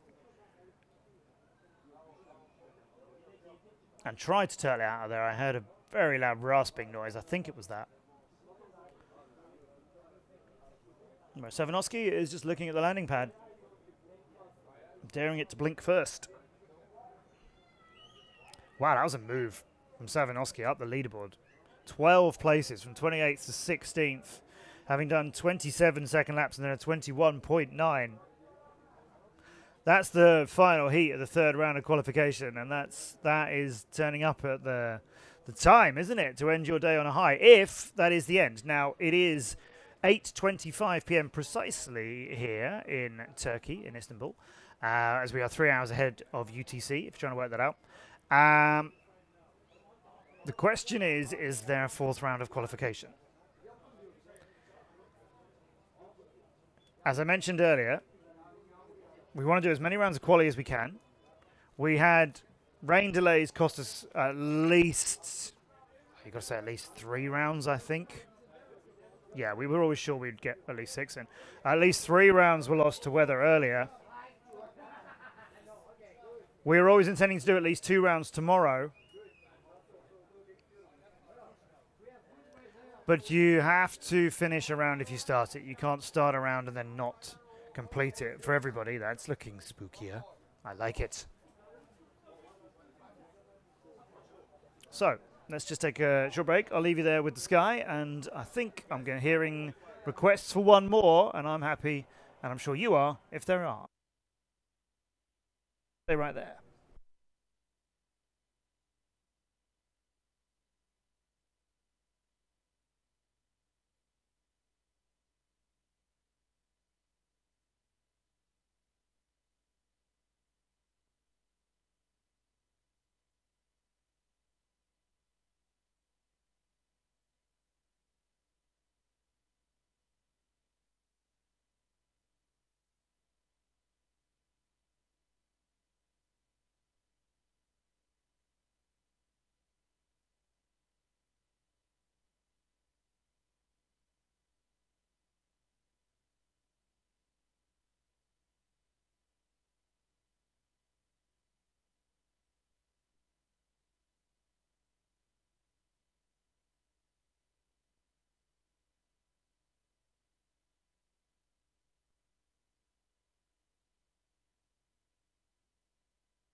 Let's race under the crescent and the star.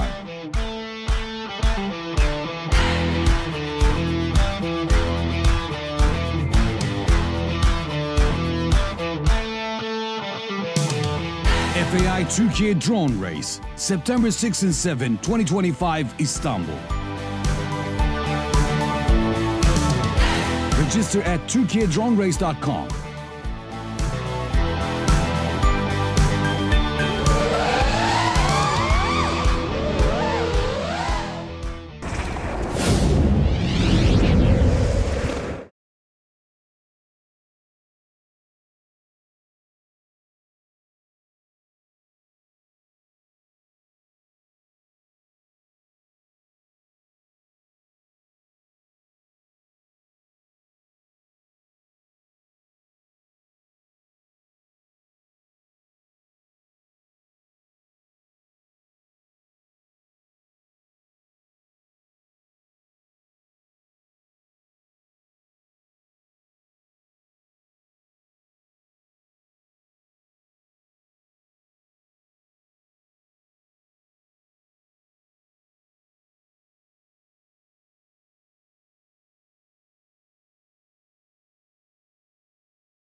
Well, we're going for this fourth and extra round of qualifications to give our pilots more chance in the air, which is what we all want to do, of course. So good luck to all of them.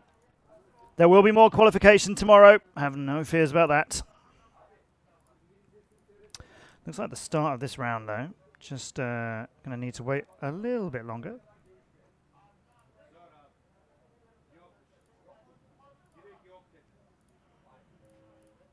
Let's try that again.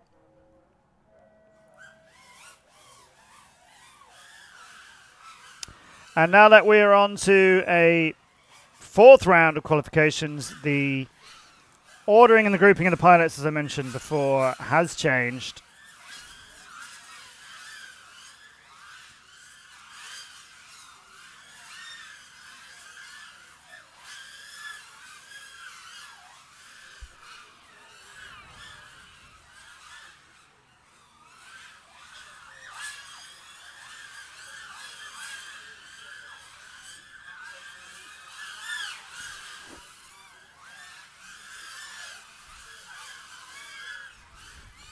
Killian makes a 10. Look at that, 18.3 on his second lap after a 20.2 opening one.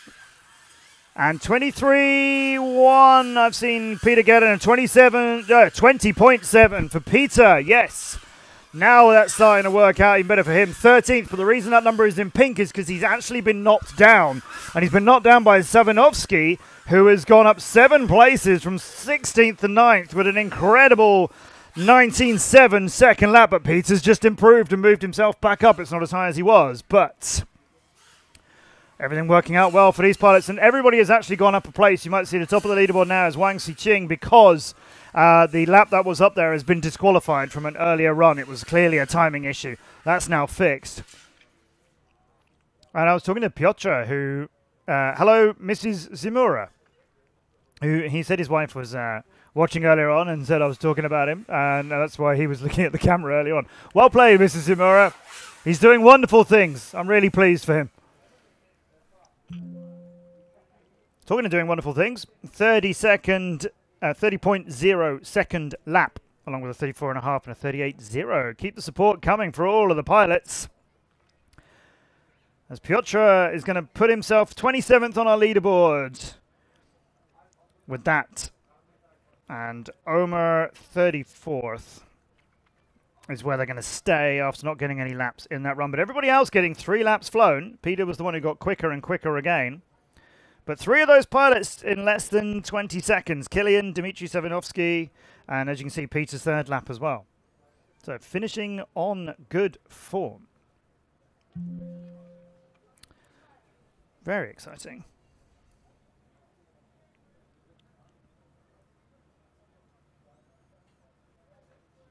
That was fancy, wasn't it? I'm going to enjoy a bit of that. Getting to the late night show.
Well, heat number 3. Hearing some messy prop noises, the sort of thing that makes Long XL come down like that. Not saying it was his drone, but putting 2 and 2 together in here and getting a screech.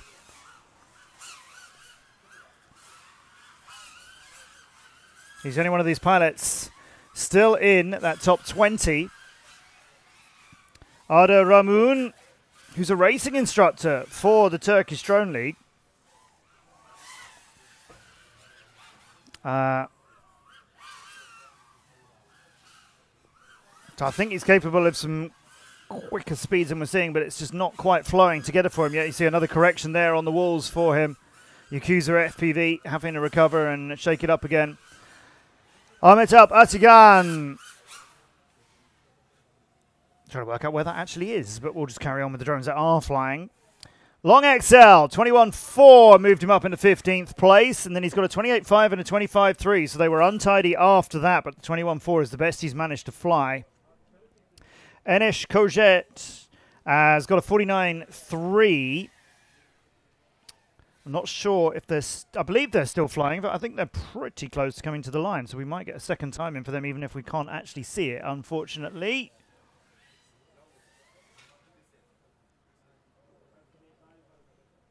And Shinar is still flying. Come on, Elif. Really willing her on here. That's 1 lap in. It is a 1:47, so not a time she'll be content with by any means, but that's the first completed lap she's got recorded.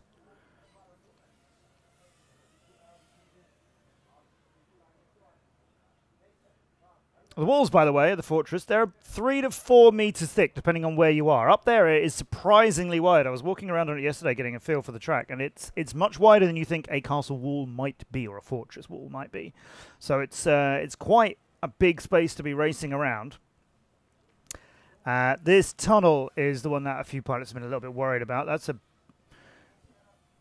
now a turn for Elif to try and bring that to the hurdle. Then we go for the 180. Now here comes this tricky double with the turn over the top and then a split S underneath. The hard 180, get it off the grass, bounced it, good, recover it, steady it, keep it going. I think she's clipped the gate after that. The top of it, bounced it, good, keep it going.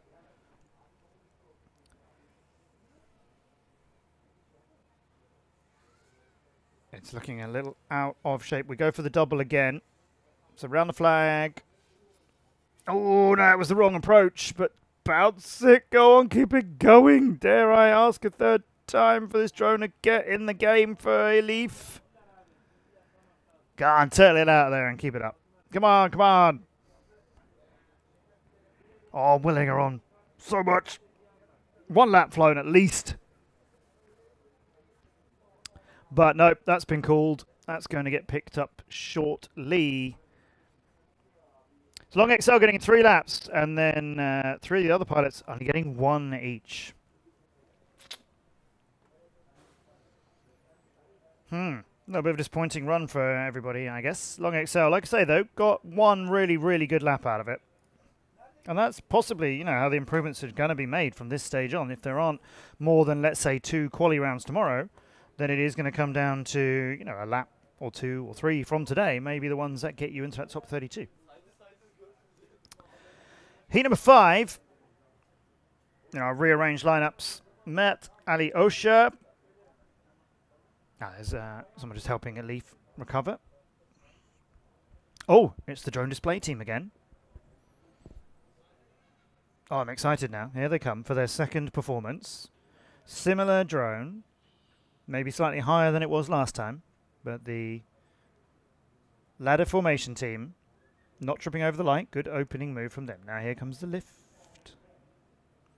And the push, and the push, and the push, and the push, and the push, and the push, and the push, and the push. And now we're going to go for the strut. Is the ladder going to open away from us or towards us again? Let's find out. It was towards us before. It's towards us again. So it's very similar routine from the ladder display team.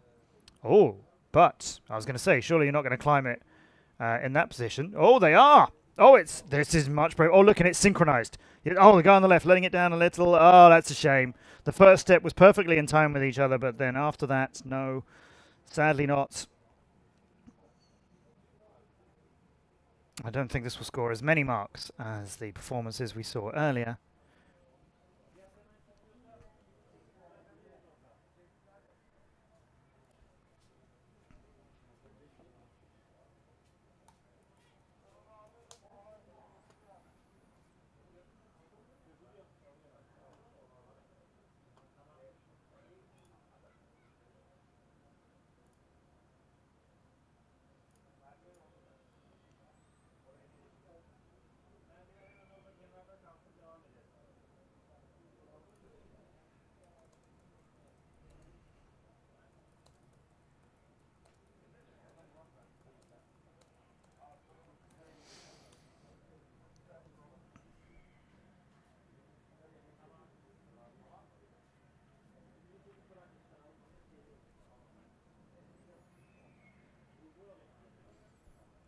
The ladder team. Earlier on, I thought maybe they'd run out of ideas for their display. This one, though, that seems to be a little bit more efficient as the ladder is closed. And now they're just lowering it. It's not quite as an exciting routine. I feel like the earlier one with the straddle over the top was excellent. It started well. It dwindled down, much like the ladder itself, to the floor. And, oh, now this is... well, this is outrageous. They've just left it like it's not a valued member of their performance team. I don't think that will go down well with the judges. I feel they've let themselves down even if they didn't let the drone down.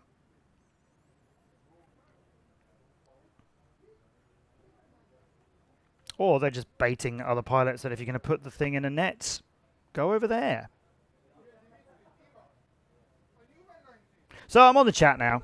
Just joining in and seeing how you're all getting on. And thank you, everybody, being here with us. An incredible location it is indeed, Circles. You're absolutely right. Hello, T-Bone. Ah, good to see you here. You picked fastest lap of 18.7.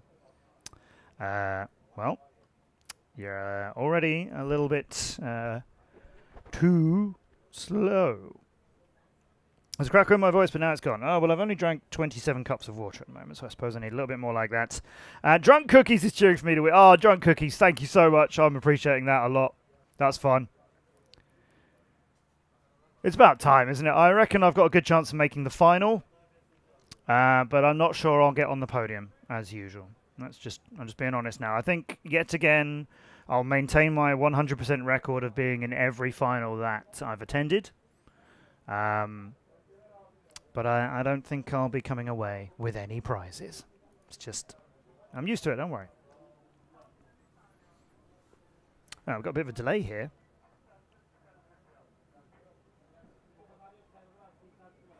Why? Why is there a delay?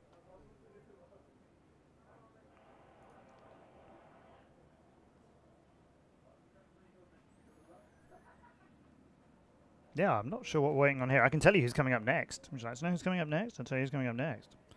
It's going to be Mert Ali Osher, 24-year-old pilot from Turkey, races the Cappadocia team.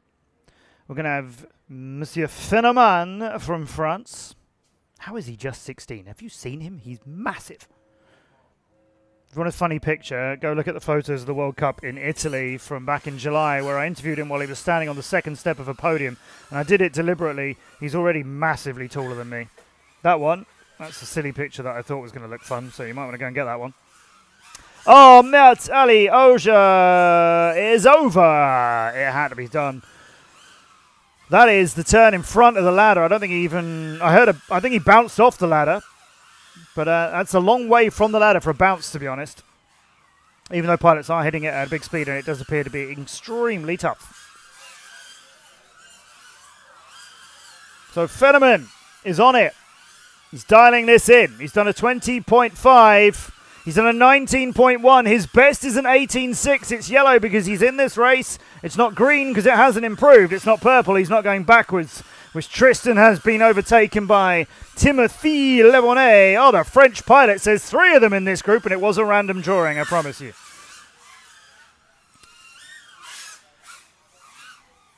Timothy, hello, 18.6, that third lap. It's a bit of rainbows, bit of black, but brilliant times.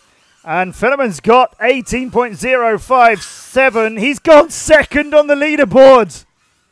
What are you doing? That wasn't on the cards.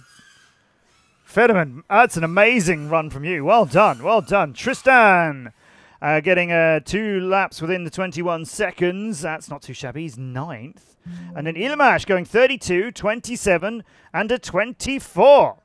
That puts them into 23rd place. So you won't see them on the top 20 on screen. But we've now got 3 French pilots in that heat, all going into the top 10 places. And Killian is amongst them in 3rd. That's now 4 French pilots in the top 10. In fact, the top 9. That's amazing. Wow. 3 of them are under 19 seconds. Tristan's just hovering outside that. Gosh. That's a really strong finish for the French.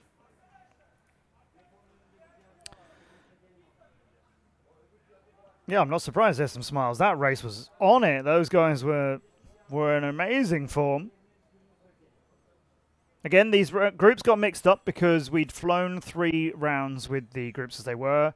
And the ruling now is that the groups have to be mixed up, ideally every round, as we did in the World Games, for example. But if it's not practical to do that, it has to be at least every 3 rounds. Just caught me. Hi, I'm Matt Andrews, and whenever I am commentating on ladder gymnastics, I always put lots and lots of sugar in my tea. Sugar. Because I'm not sweet enough. The ladder display team, I've removed the ladder from display. Good. Good. It's too late to get the marks back for the judges. I think you've lost some points there.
So here's a look at the Golden Gate, which is one of the more famous and specific parts of the Yeni fortress.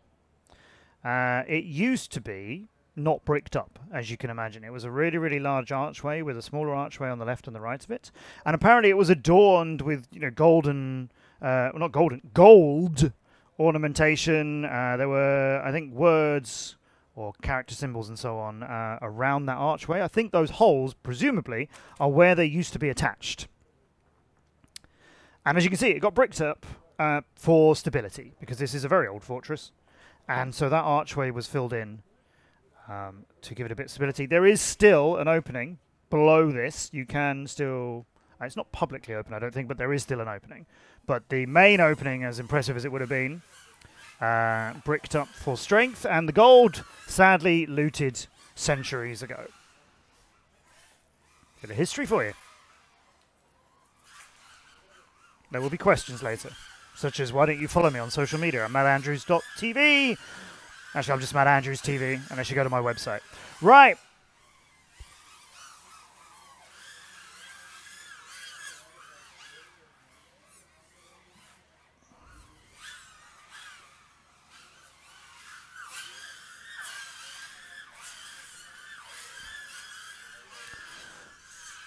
Oh, now, that might cause this whole race to get aborted.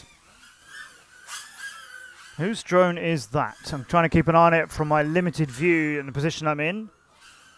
As it was smoking, if that turns into a fire, then the race will get aborted and everybody will have to land. At the moment, 19.4 for Burak Malcimek. That's a good showing from him. That's got it. He's currently 6th with his 18.6. That time hasn't helped. There's the drone that was smoking. It's not smoking anymore. So I guess we'll carry on bouncing things off of Turkey and then keep some of them flying as much as we can. Burak's 24, 19 and a 30.8. And some more. Now that is a fire. That's going to have to be called now, I think. Well, maybe that isn't a fire. Maybe it's just sparking. I'm sure that's a fire. There it is. Yes. We land it and we go and put that out. It's not the right gate, Mr. Camera Op. Go up a bit, go left a bit. Or just follow the people who are running, walking. Were running. Now walking. There's lots of people running, but none of them appear to be towards the danger. It's not dangerous, but it is needing to be dealt with properly, and that is not the way to do it.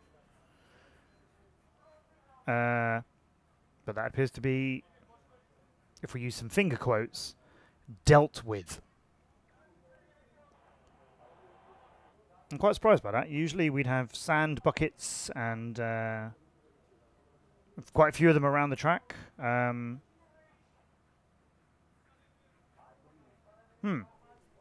Well, if you haven't seen a fire in a drone race, it's really not very common. I've done hundreds of these. It's not a very common sight at all, but we had 2. No, we didn't. We had 1 smoking and then the smallest of, you know, a few flames that never really turned into anything. And that would only normally happen if they'd crashed into each other and then, you know, kind of caused each other, or one of them had caused the other one to catch fire, whereas this appeared to almost be in sort of 2 separate incidents. Anyway, there's a drone being carried across the track by that man in the centre, and if that's the one that was on fire, then I will be telling you how bad it smells any moment now, because you'd be astonished how far those things smell. And if you didn't know smell had a distance, you've never been near a burnt drone. So that was Gushlu, part of our race director's team. That's Nazim on the right there.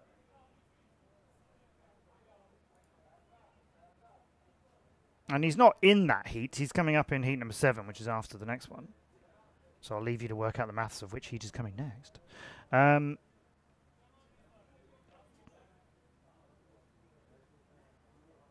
But I wondered whether that looked a little bit like a question about a rerun or something. If a race gets aborted because of fire before everyone is finished, then usually the drones that are still flying get to take part in a rerun, whereas the one that caused the race to be aborted wouldn't be. And anyone who's already crashed is typically, well, that didn't affect you, you were already out. And the reason I'm looking past you at the moment is because everybody's talking about it. Just there.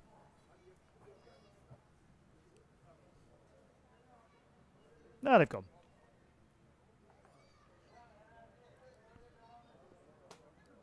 What a mess that one was. Well,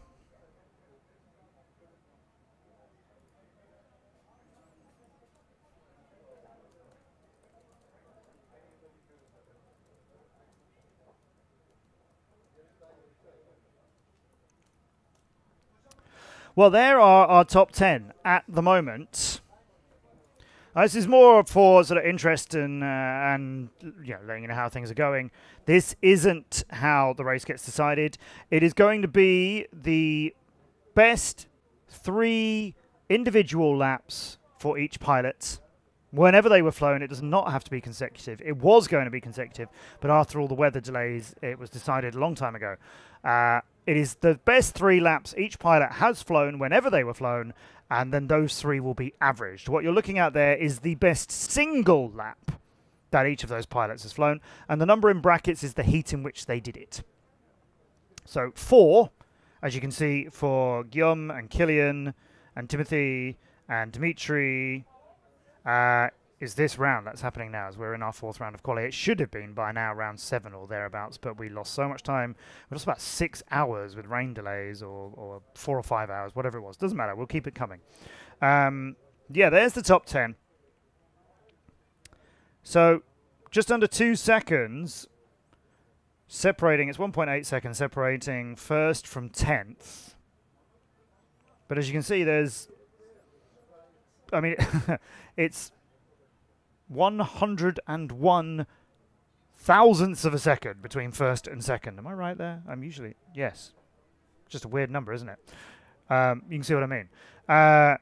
Between 1st and 2nd, and then there's that little bit of a gap of 2.5 tenths or 25 hundredths with me so far. Good.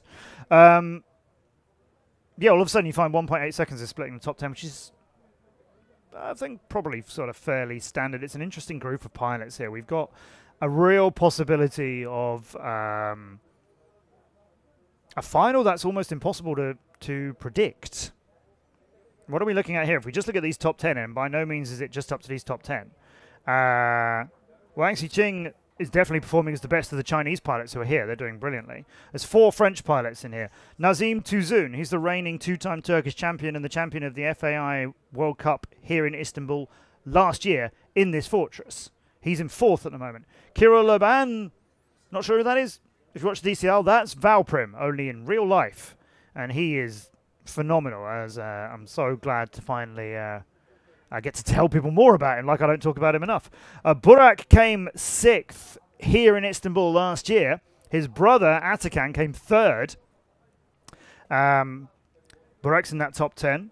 Timothy, that's an amazing performance from him. That's not saying I didn't think he was very good. That's me saying we don't see him at international races. I've met him until this one. So he's showing up. Timothy... brilliant pilot, been the best pilot in Kazakhstan for at least 3 years. I'll be championing him always. I knew he would always be quick. And then we have Tristan and we have Dimitri around there as well. As you can see, there's only 2 tenths or so, or 25 hundredths of a second, between 10th and 11th. Anyway, the pilots who are flying. Kazimov, he's also from Kazakhstan. Majimek is not in the air for this run. Bilal Zorlu was 1st at the Ankara stage of the Turkish Championships and 17th at their nationals. And then we have Mustafa Eren Koç from Turkey and Elmaz, who is definitely the best of all of these pilots.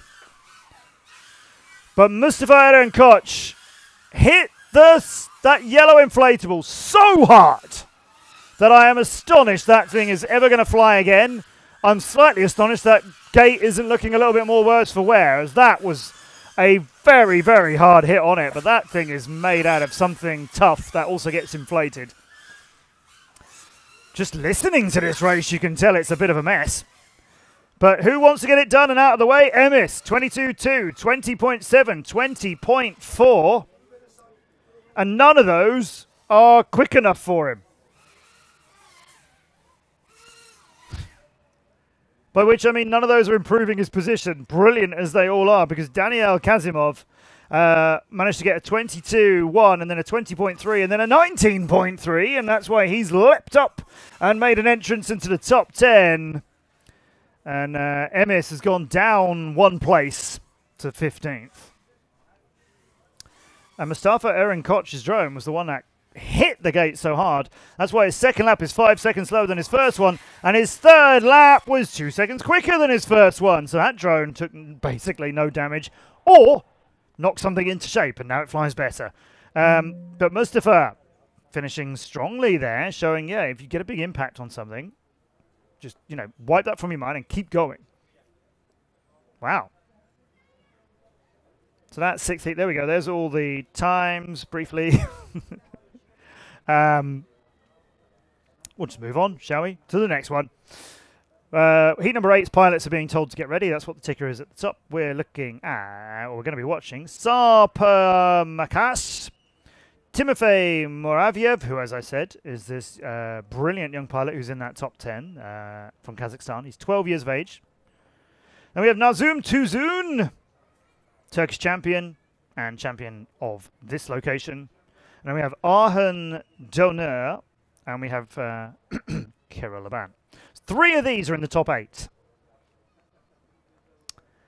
Outside of that, Arhandona is one of 7 pilots.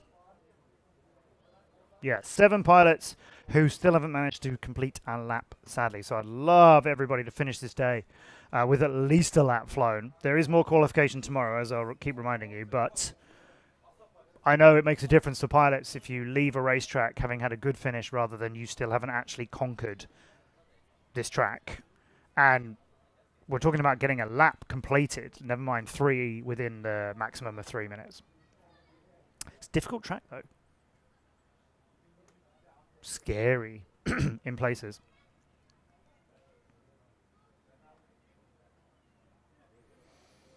So look at these times. 3 of these pilots are within half a second of each other on their best single lap. Remember, that is their best single lap. Those aren't averages or anything like that. That is their best one.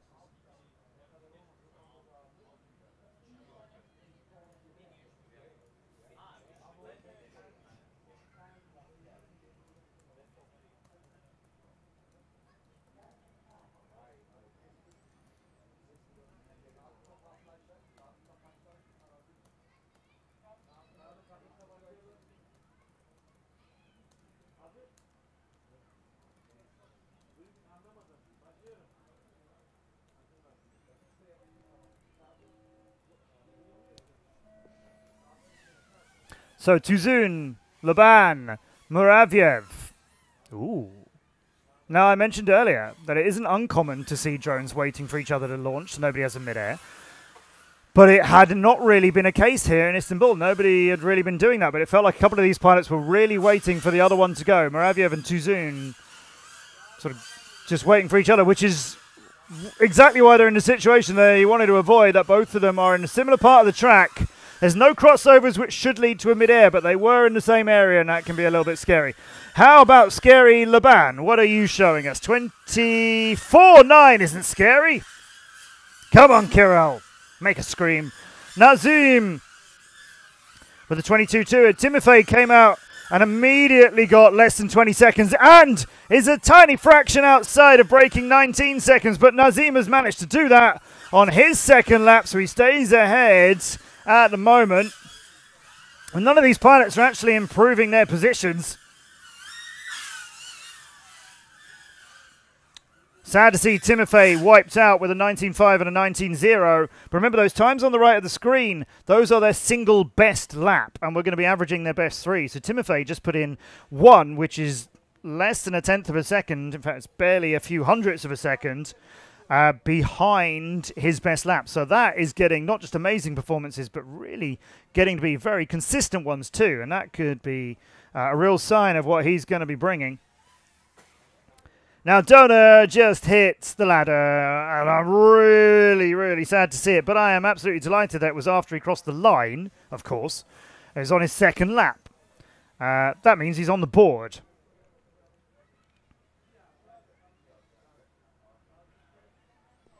And now he is... That's his Donor now coming down to the dive gate. It's just through there.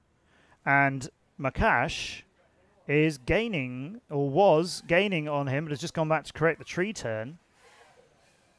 Feels like we might be about to have a little bit of a race on for the line between 2 pilots who are not as far apart from each other as you might think.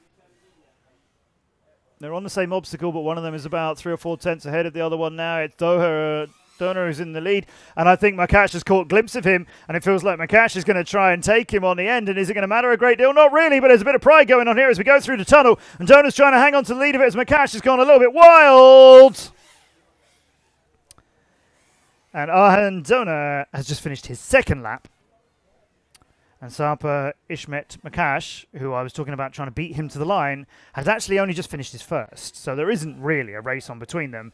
But I just knew when these 2 pilots just got a glimpse of each other and then somebody sees a drone in front of them that wasn't there before, then you can't help but feel like, wait, I'm taking that place back, even if there isn't really a place. Now, I think the 3 minutes for this will be catching out Arhan Donor for sure, actually. Yep. There it is. That's the 3 minutes up. Arhandan gets 2 flown in a 2:28. Timofey, on the other hand, got 2 flown in 38.5. That's 1 minute 50 seconds quicker. But Timofey, for his young age, remember he's just 12, he has been outstanding at many big international races. So it's not a fair comparison by any means.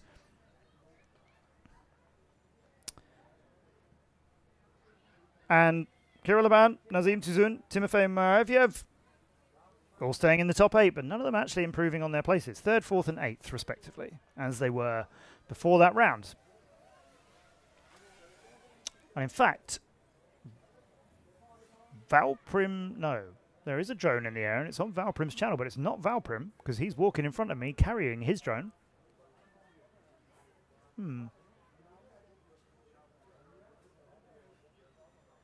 Interesting. People will look into this. Here's your pilots for heat number 8.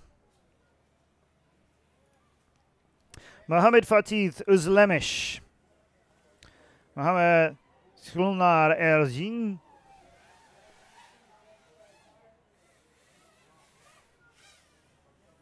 Erhan Çolak, Bora Bengi, and Ece Karakoç.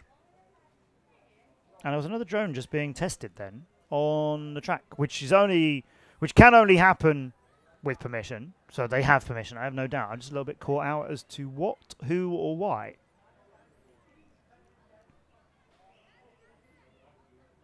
You can see Ece's name has turned white.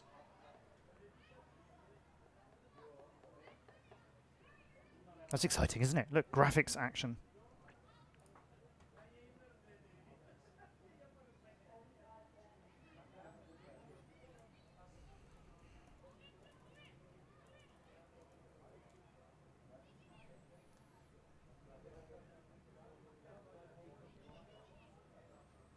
There's your top 10.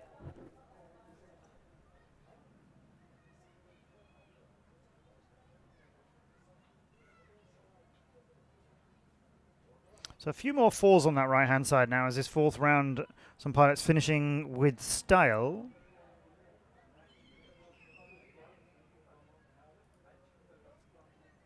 Still nobody catching Wan Xiqing.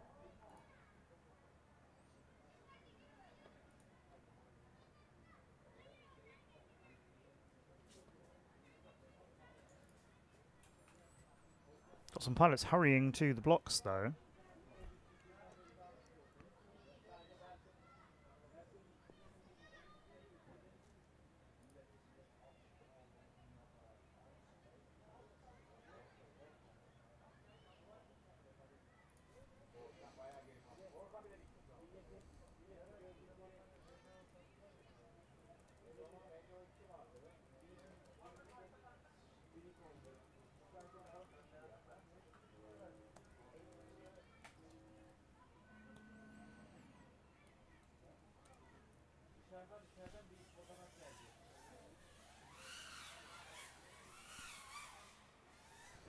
Mohamed Şina Erjin, a 15-year-old Turkish pilot known as Sino FPV, first one to go. Erhan Çolak, 5th in the Turkish Nationals. Now, we had some problems seeing them in the last run, so let's hope they're still flying. Not entirely sure. Ece Karakoç. Shaky picture. Some pilots are finding on the walls near the trees as well. There's the dive. Just overshot it, but not crashed into it. Gone back for it. Complete it. Move on. That's how it's done. That's the wrong side of the pole, though. Oh, no. Now, I may be mistaken. I know the track, and I think if you have to fly between the tree and the lamppost, and I'm pretty sure they went to the right of the post, which is not where you are supposed to fly. So I suspect for Karakoç, this first lap is going to get wiped. I believe the other laps will still count. Let's see what they can do as they go through the tunnel to start lap number 2 now. And it's just them and Erjin or just Erjun. You'll see the turn actually now on Erjun's video. As you come up here, you go around that one. You have to go through there, basically follow the path.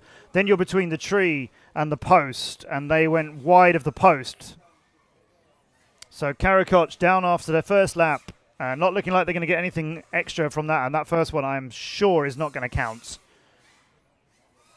And it was a 1 minute lap anyway, so it's not a huge game changer, but actually it would be the one that, well, they were 46, it'll get them 45th, but they're going to go back, I'm sure of it. And that run screams to a end. That weird thing we get in drone racing, where a race or a run sometimes finishes sort of quietly in terms of nothing really happened there, but loudly because they're drones. Heat 9 coming up, and yes, that 1 minute .9 for Karakoc is the one I got a big question over. Erjun's 57.507. 57.507. That is their best.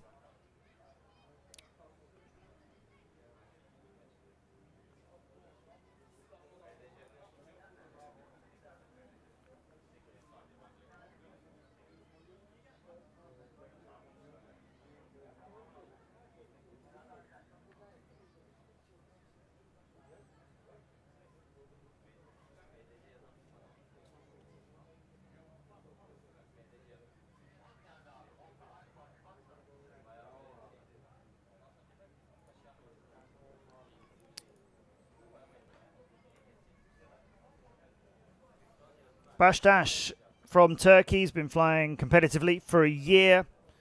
Sadulk Yildush been racing for a year as well, another Turkish pilot. Okay, his first ever competition, this takes some nerve, Sadulk. His first ever competition was the Turkish Nationals, and he came 22nd.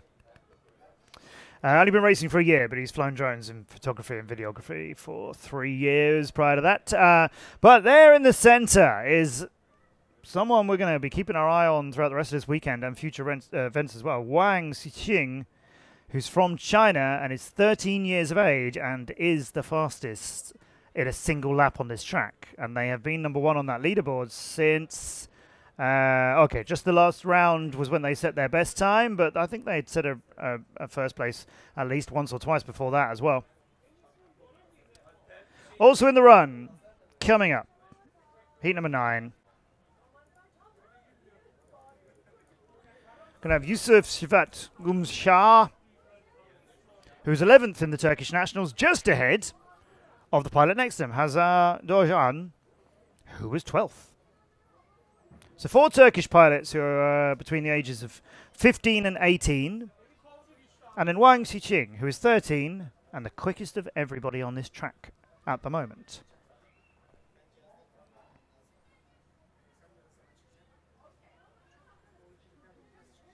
(17.957) Wang. Nobody else has broken 18 seconds.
Well, there's not a lot of pictures in this one.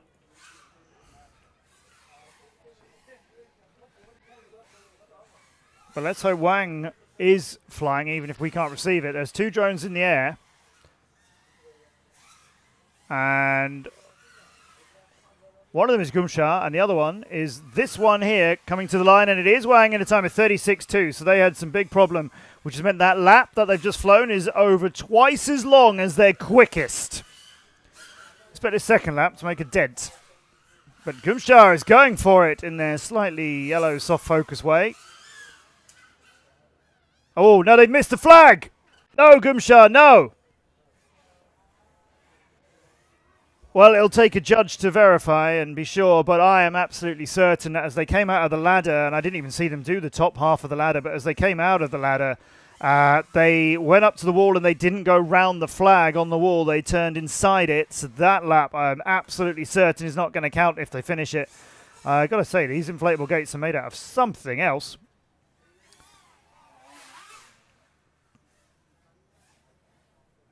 And that was untidy for everybody involved, and there were only actually 2 of them getting anything flown.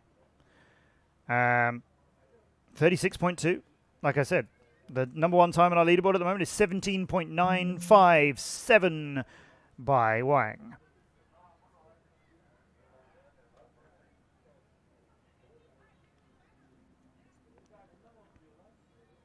And Yusuf's second lap, I'm sure it's going to get deleted, but it doesn't matter as it's about 8 seconds slower than their fastest lap anyway. Mind you, I mean, as I keep saying, you've got to get 3 laps flown in total at a minimum. That is the barest minimum, right? If you get those 3 laps flown, then we take the average of your 3 best laps. You've got to have 3. That, by the way, is this young Wang Xixing. Not looking happy with that run, but my gosh, they're a real threat here to everybody.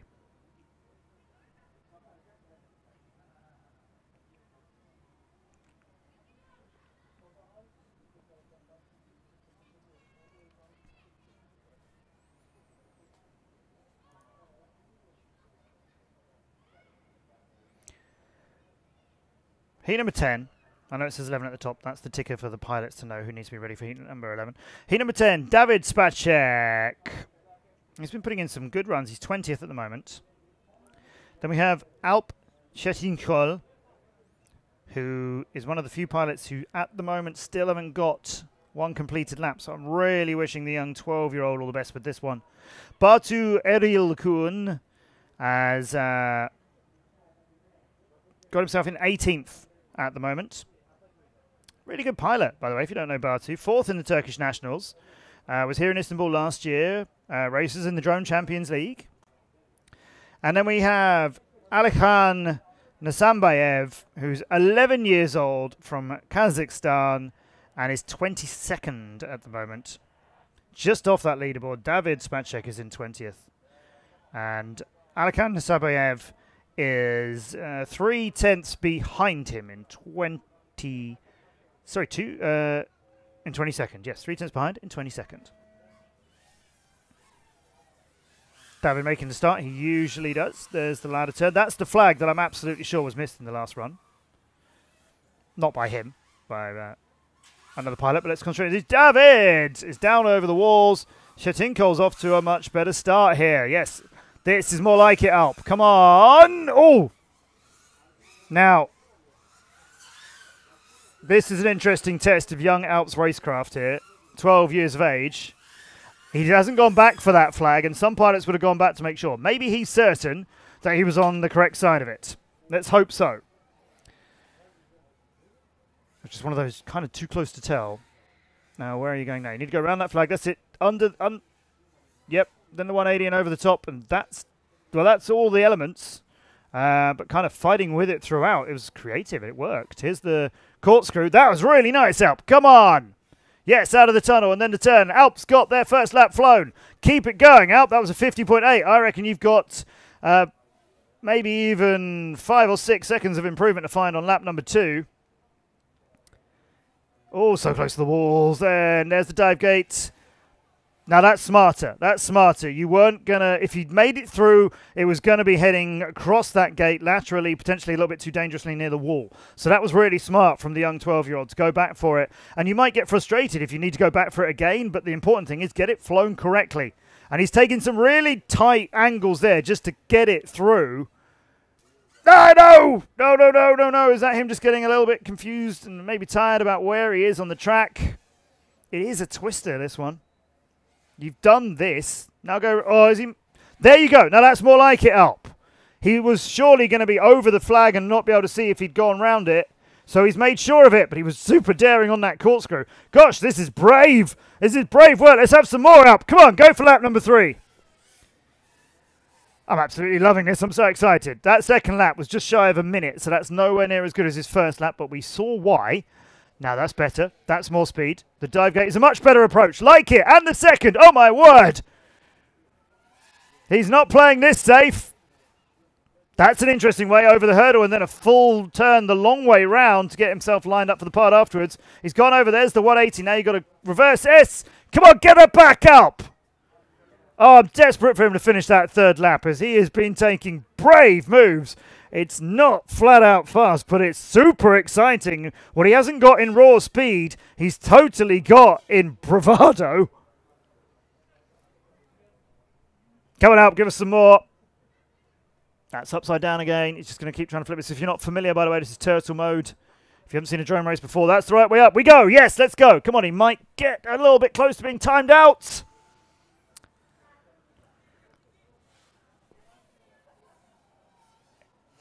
So he's just going to attack, isn't he? And I'm sure I've lost track if you've done this bit, Alp, so just do it again. Make sure.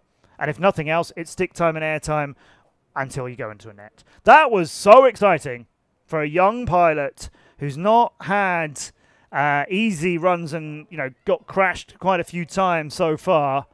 It's getting quite late now. It's 10 p.m. here in Istanbul, although here in Istanbul that doesn't appear to be the other parts of the world's definition of late. Alp, you're on the board. Yes, young man. Yes, super pleased for you. He rockets up into 40th place from not being featured. More of that, please, Alp. Remember, it's the average of your best 3 laps. So if Alp could get another 2 50.8 laps instead of a 59.5, then some more places to be gained. Maybe top 32 is a little bit too much to dream after, but why not dream? Why not? Otherwise, that heat very quiet, except for Spacek early on until he went bang, and then he went very quiet. 2 heats left. And that will then be the end of qualification today. Much as everybody would love to keep flying, ourselves included here on the race control and production team, there is a party in terms of Ibiza acts are here waiting to perform, which was meant to happen at 9 p.m. an hour ago. And we have told them, hang on a bit, we want to keep some pilots racing, but we won't be able to bounce them for a second round. And yes, I know what that sounds like. Oh, you're having a party instead of the pilots flying. But it's just part of the big event that's going on here for the public, which is all organised brilliantly by the Turkish Drone League. It's part of the whole drone event. So your top 10, not really changed since a couple of races ago. Burak stormed in.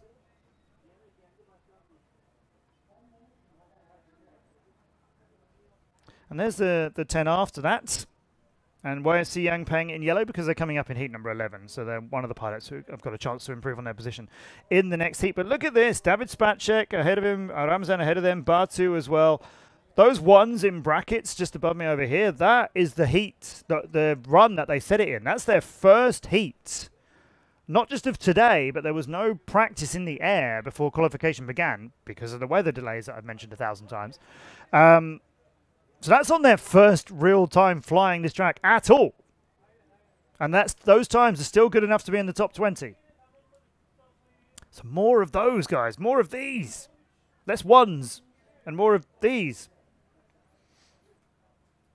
But these are still the individual best lap for each pilot. We're going to be averaging their top 3. So this is not how the qualification standings will be worked out. But there's more rounds of qualification before we do that tomorrow. So make sure you join us.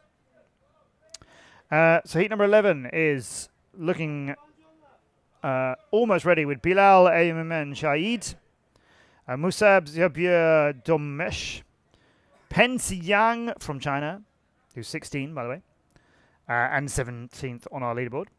And then we have Emru Ala Yilmaz from Turkey and Ali Murat Erdinç also, yeah, you guessed it, from Turkey.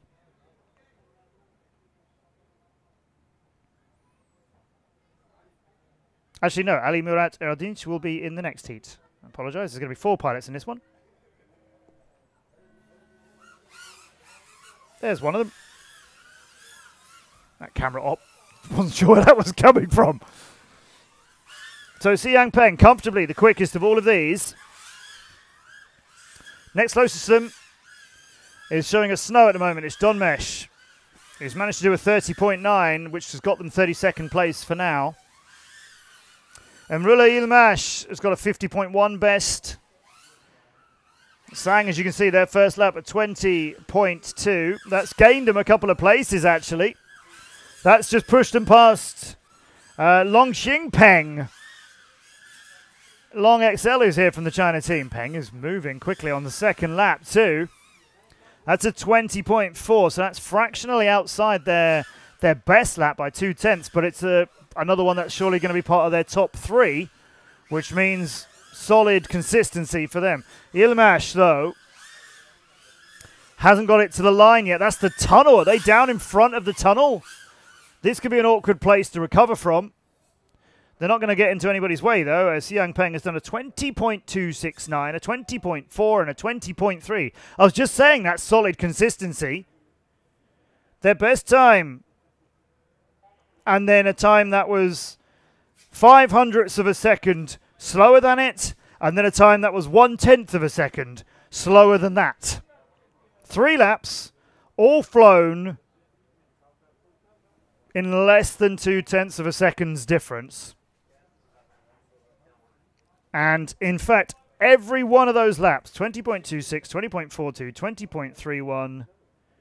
20.31, is any one of those 3 laps by themselves is good enough to be 15th on the leaderboard. Because 16th is Elmarsh with 27.71. And that is slower than the 3 lap times I've just read out. So Peng just owned that spot. Again, I'll keep saying it. This is not how qualification is going to be determined. This is just giving us an indication throughout today of who's quick here. Si Yangpeng appears to be quick here 3 times in a row with less than 0.2 of a second difference between them. Nice work. Right, here then will be our last heat of qualification, I'm sure, for today, unless the acts who are about to go on the music stage have decided that drone racing is awesome. Yes. And therefore they should watch more. Also yes. And therefore they're not going to perform and we're just going to carry on racing. More likely to be a no on that third one, if I'm honest with you. So we will have Ali Murat Erdinç, Hussein Ablak, Kahan Topsakal, and Benjamin Berry, who has fewer of the accents in his British name than the 3 Turkish pilots who he's going up against.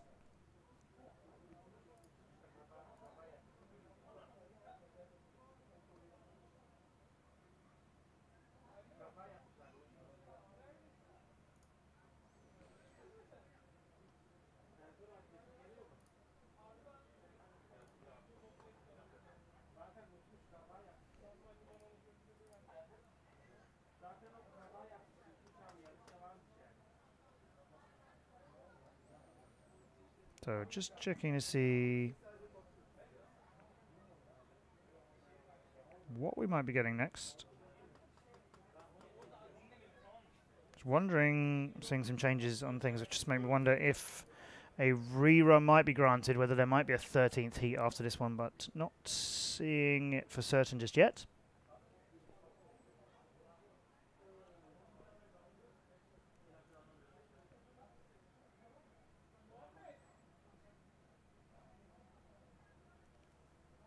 Yeah, we're just taking a little scroll down here to show you a little bit further down the board. You can see Benjamin Berry, Khan Topsakal, who are coming up in the next heat. That's why they're in yellow, but they're on the right side of the top 32. Again, this is just single laps. Musab Zirmaya Jamesh, 30.9. That's their best time. That's the 32nd placed pilot. And when qualification finishes, whoever's in 32nd place gets to breathe a sigh of relief, as well as having the hardest of the first round of eliminations. Because the top 32 will continue. Now, as you can see there, Hussain Black is in yellow because they're in this heat. They're not the only pilot who hasn't completed a lap. There's 8 of them.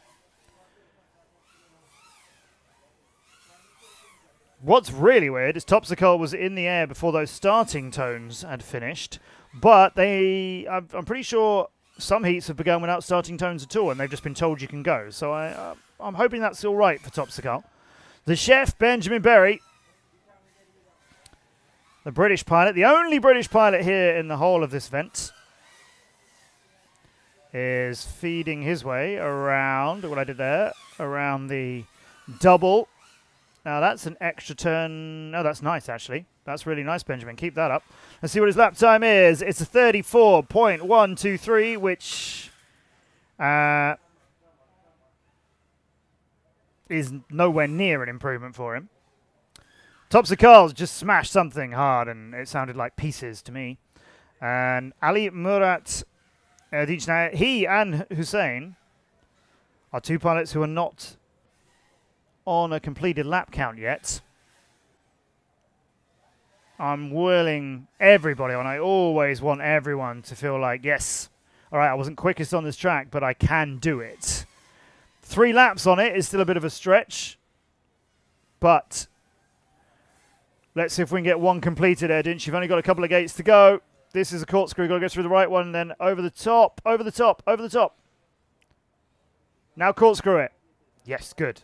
That was back and forth flying, but he has done it in the right order after he'd gone back and read through the whole thing. And that's the line that we need to see you crossing. Now we'll go and do some more. 1:11.342 gets him 48th place, gets him out of the pilots who haven't yet finished a lap. And we'll see now as he goes around the fortress for what might be the last flight of day 1 here in the Istanbul World Cup, as that rolls and rolls to its doom from the wall, looks up at the dive gates, just very, very close actually to that wall, which could make it a little bit harder to get it out of there, but it is the right way up, so he doesn't have to turtle it. Time is ticking now, but if I was him, unless I was worried about the quality of that drone, and I don't know what condition the other drones he's got with him are in right now, in which case save this, as this is all you've got, obviously. But I would have thought from that position you could launch it away from the wall, and all right, this second lap isn't going to be any use to you in terms of time, but the stick time and the air time, I would take those any day. And what I mean by that is just get in the air and practice these obstacles. Go round it. You won't finish the second lap in the time you've got left. Never mind, just get round it. But as you can see, that is where it's going to end, as Burak leads a little Turkish procession to go and pick it up from the wall. Benjamin Berry getting 2 laps in, but neither of them are anywhere near his best of a 24.9. But that 34.123, it could count as one of his top 3. I don't know. I haven't got the access at the moment to the top 3 laps for every pilot, but that's also a bit too much information to try and explain right now. What we will just say right now is there is going to be a rerun. And I thought on the system here that it looked like something might be being lined up for that, and it's Batu. Just Batu Erikhan from Turkey who's going to have a rerun, and he had a rerun earlier. We've had 1 rerun, I think it was at the end of round 1, and there were 2 pilots in it, and he was one of them. And now after the 4th round, another issue for Batu. I wonder what that is. So he's going to get a rerun, and he's currently in 18th, with his best time being a 22.453. So, chance for him to improve on that. He set that in the first run. He's one of the pilots I pointed out earlier who are in the top 20 with their quickest single laps being in the first run of today. He's one of those, so it's about time Batu stepped up a little bit from that position, as he's definitely capable. 4th in the Turkish Nationals, and like I say, in the Drone Champions League as well. Brilliant to see pilots making it to that level. He was 15th in the Riyadh World Cup too, which was back in January this year, this record-breaking World Cup in Saudi Arabia. The first time there's ever been a drone race in Saudi Arabia, and broke the record for the most number of nationalities at a drone race, which was really, really exciting. Amazing work, and a real pleasure to be the commentator for that. So looking forward to having opportunities to do that again in future.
Başlatabilirsin Sefa. Kalkın kalk ne zaman istersen.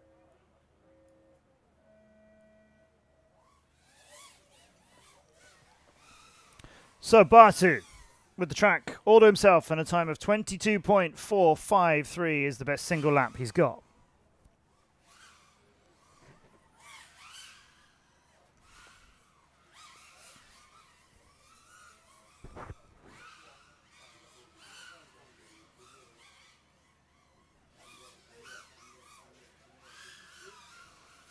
That's a decent first lap. It's a 24.1.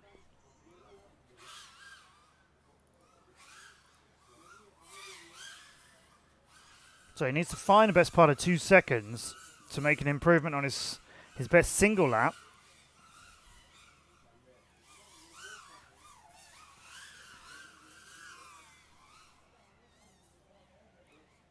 Second lap is it.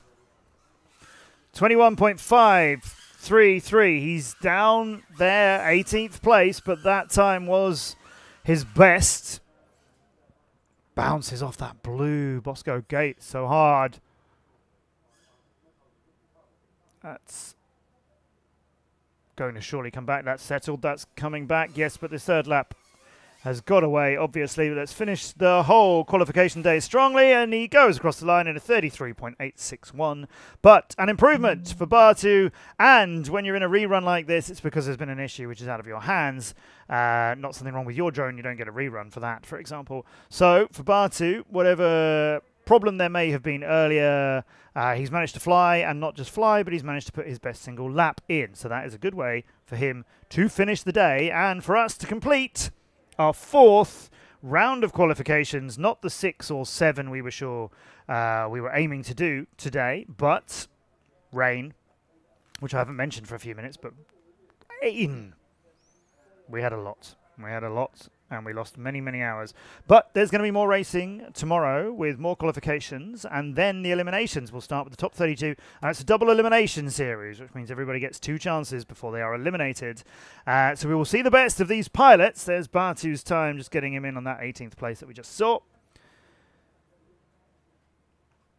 Bilal Zorlu, 25. Piotr Zimura in the top 28. Well done to him. Some more Turkish pilots coming through now inside the top 32 and just outside of it as well. Alp, who we saw finally get those 2 really good laps in earlier, he's got that 40th place still, as he was in earlier on in round number 4.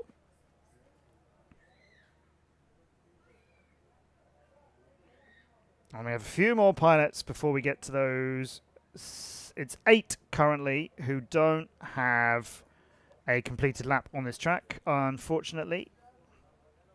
So, hopefully, in the 2 rounds qualification tomorrow, in what will be, let's hope, earlier racing too, as everything crossed, there's just simply no more rain in the sky.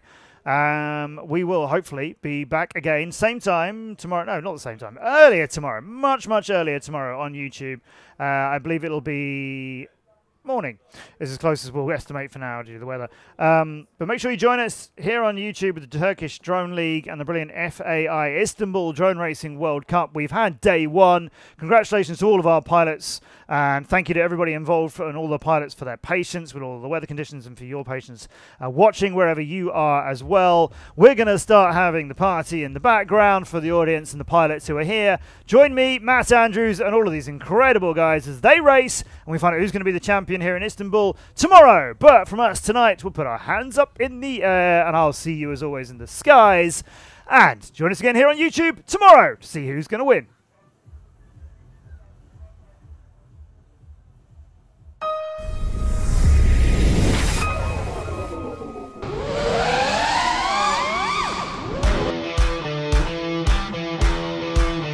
Let's race under the crescent and the star.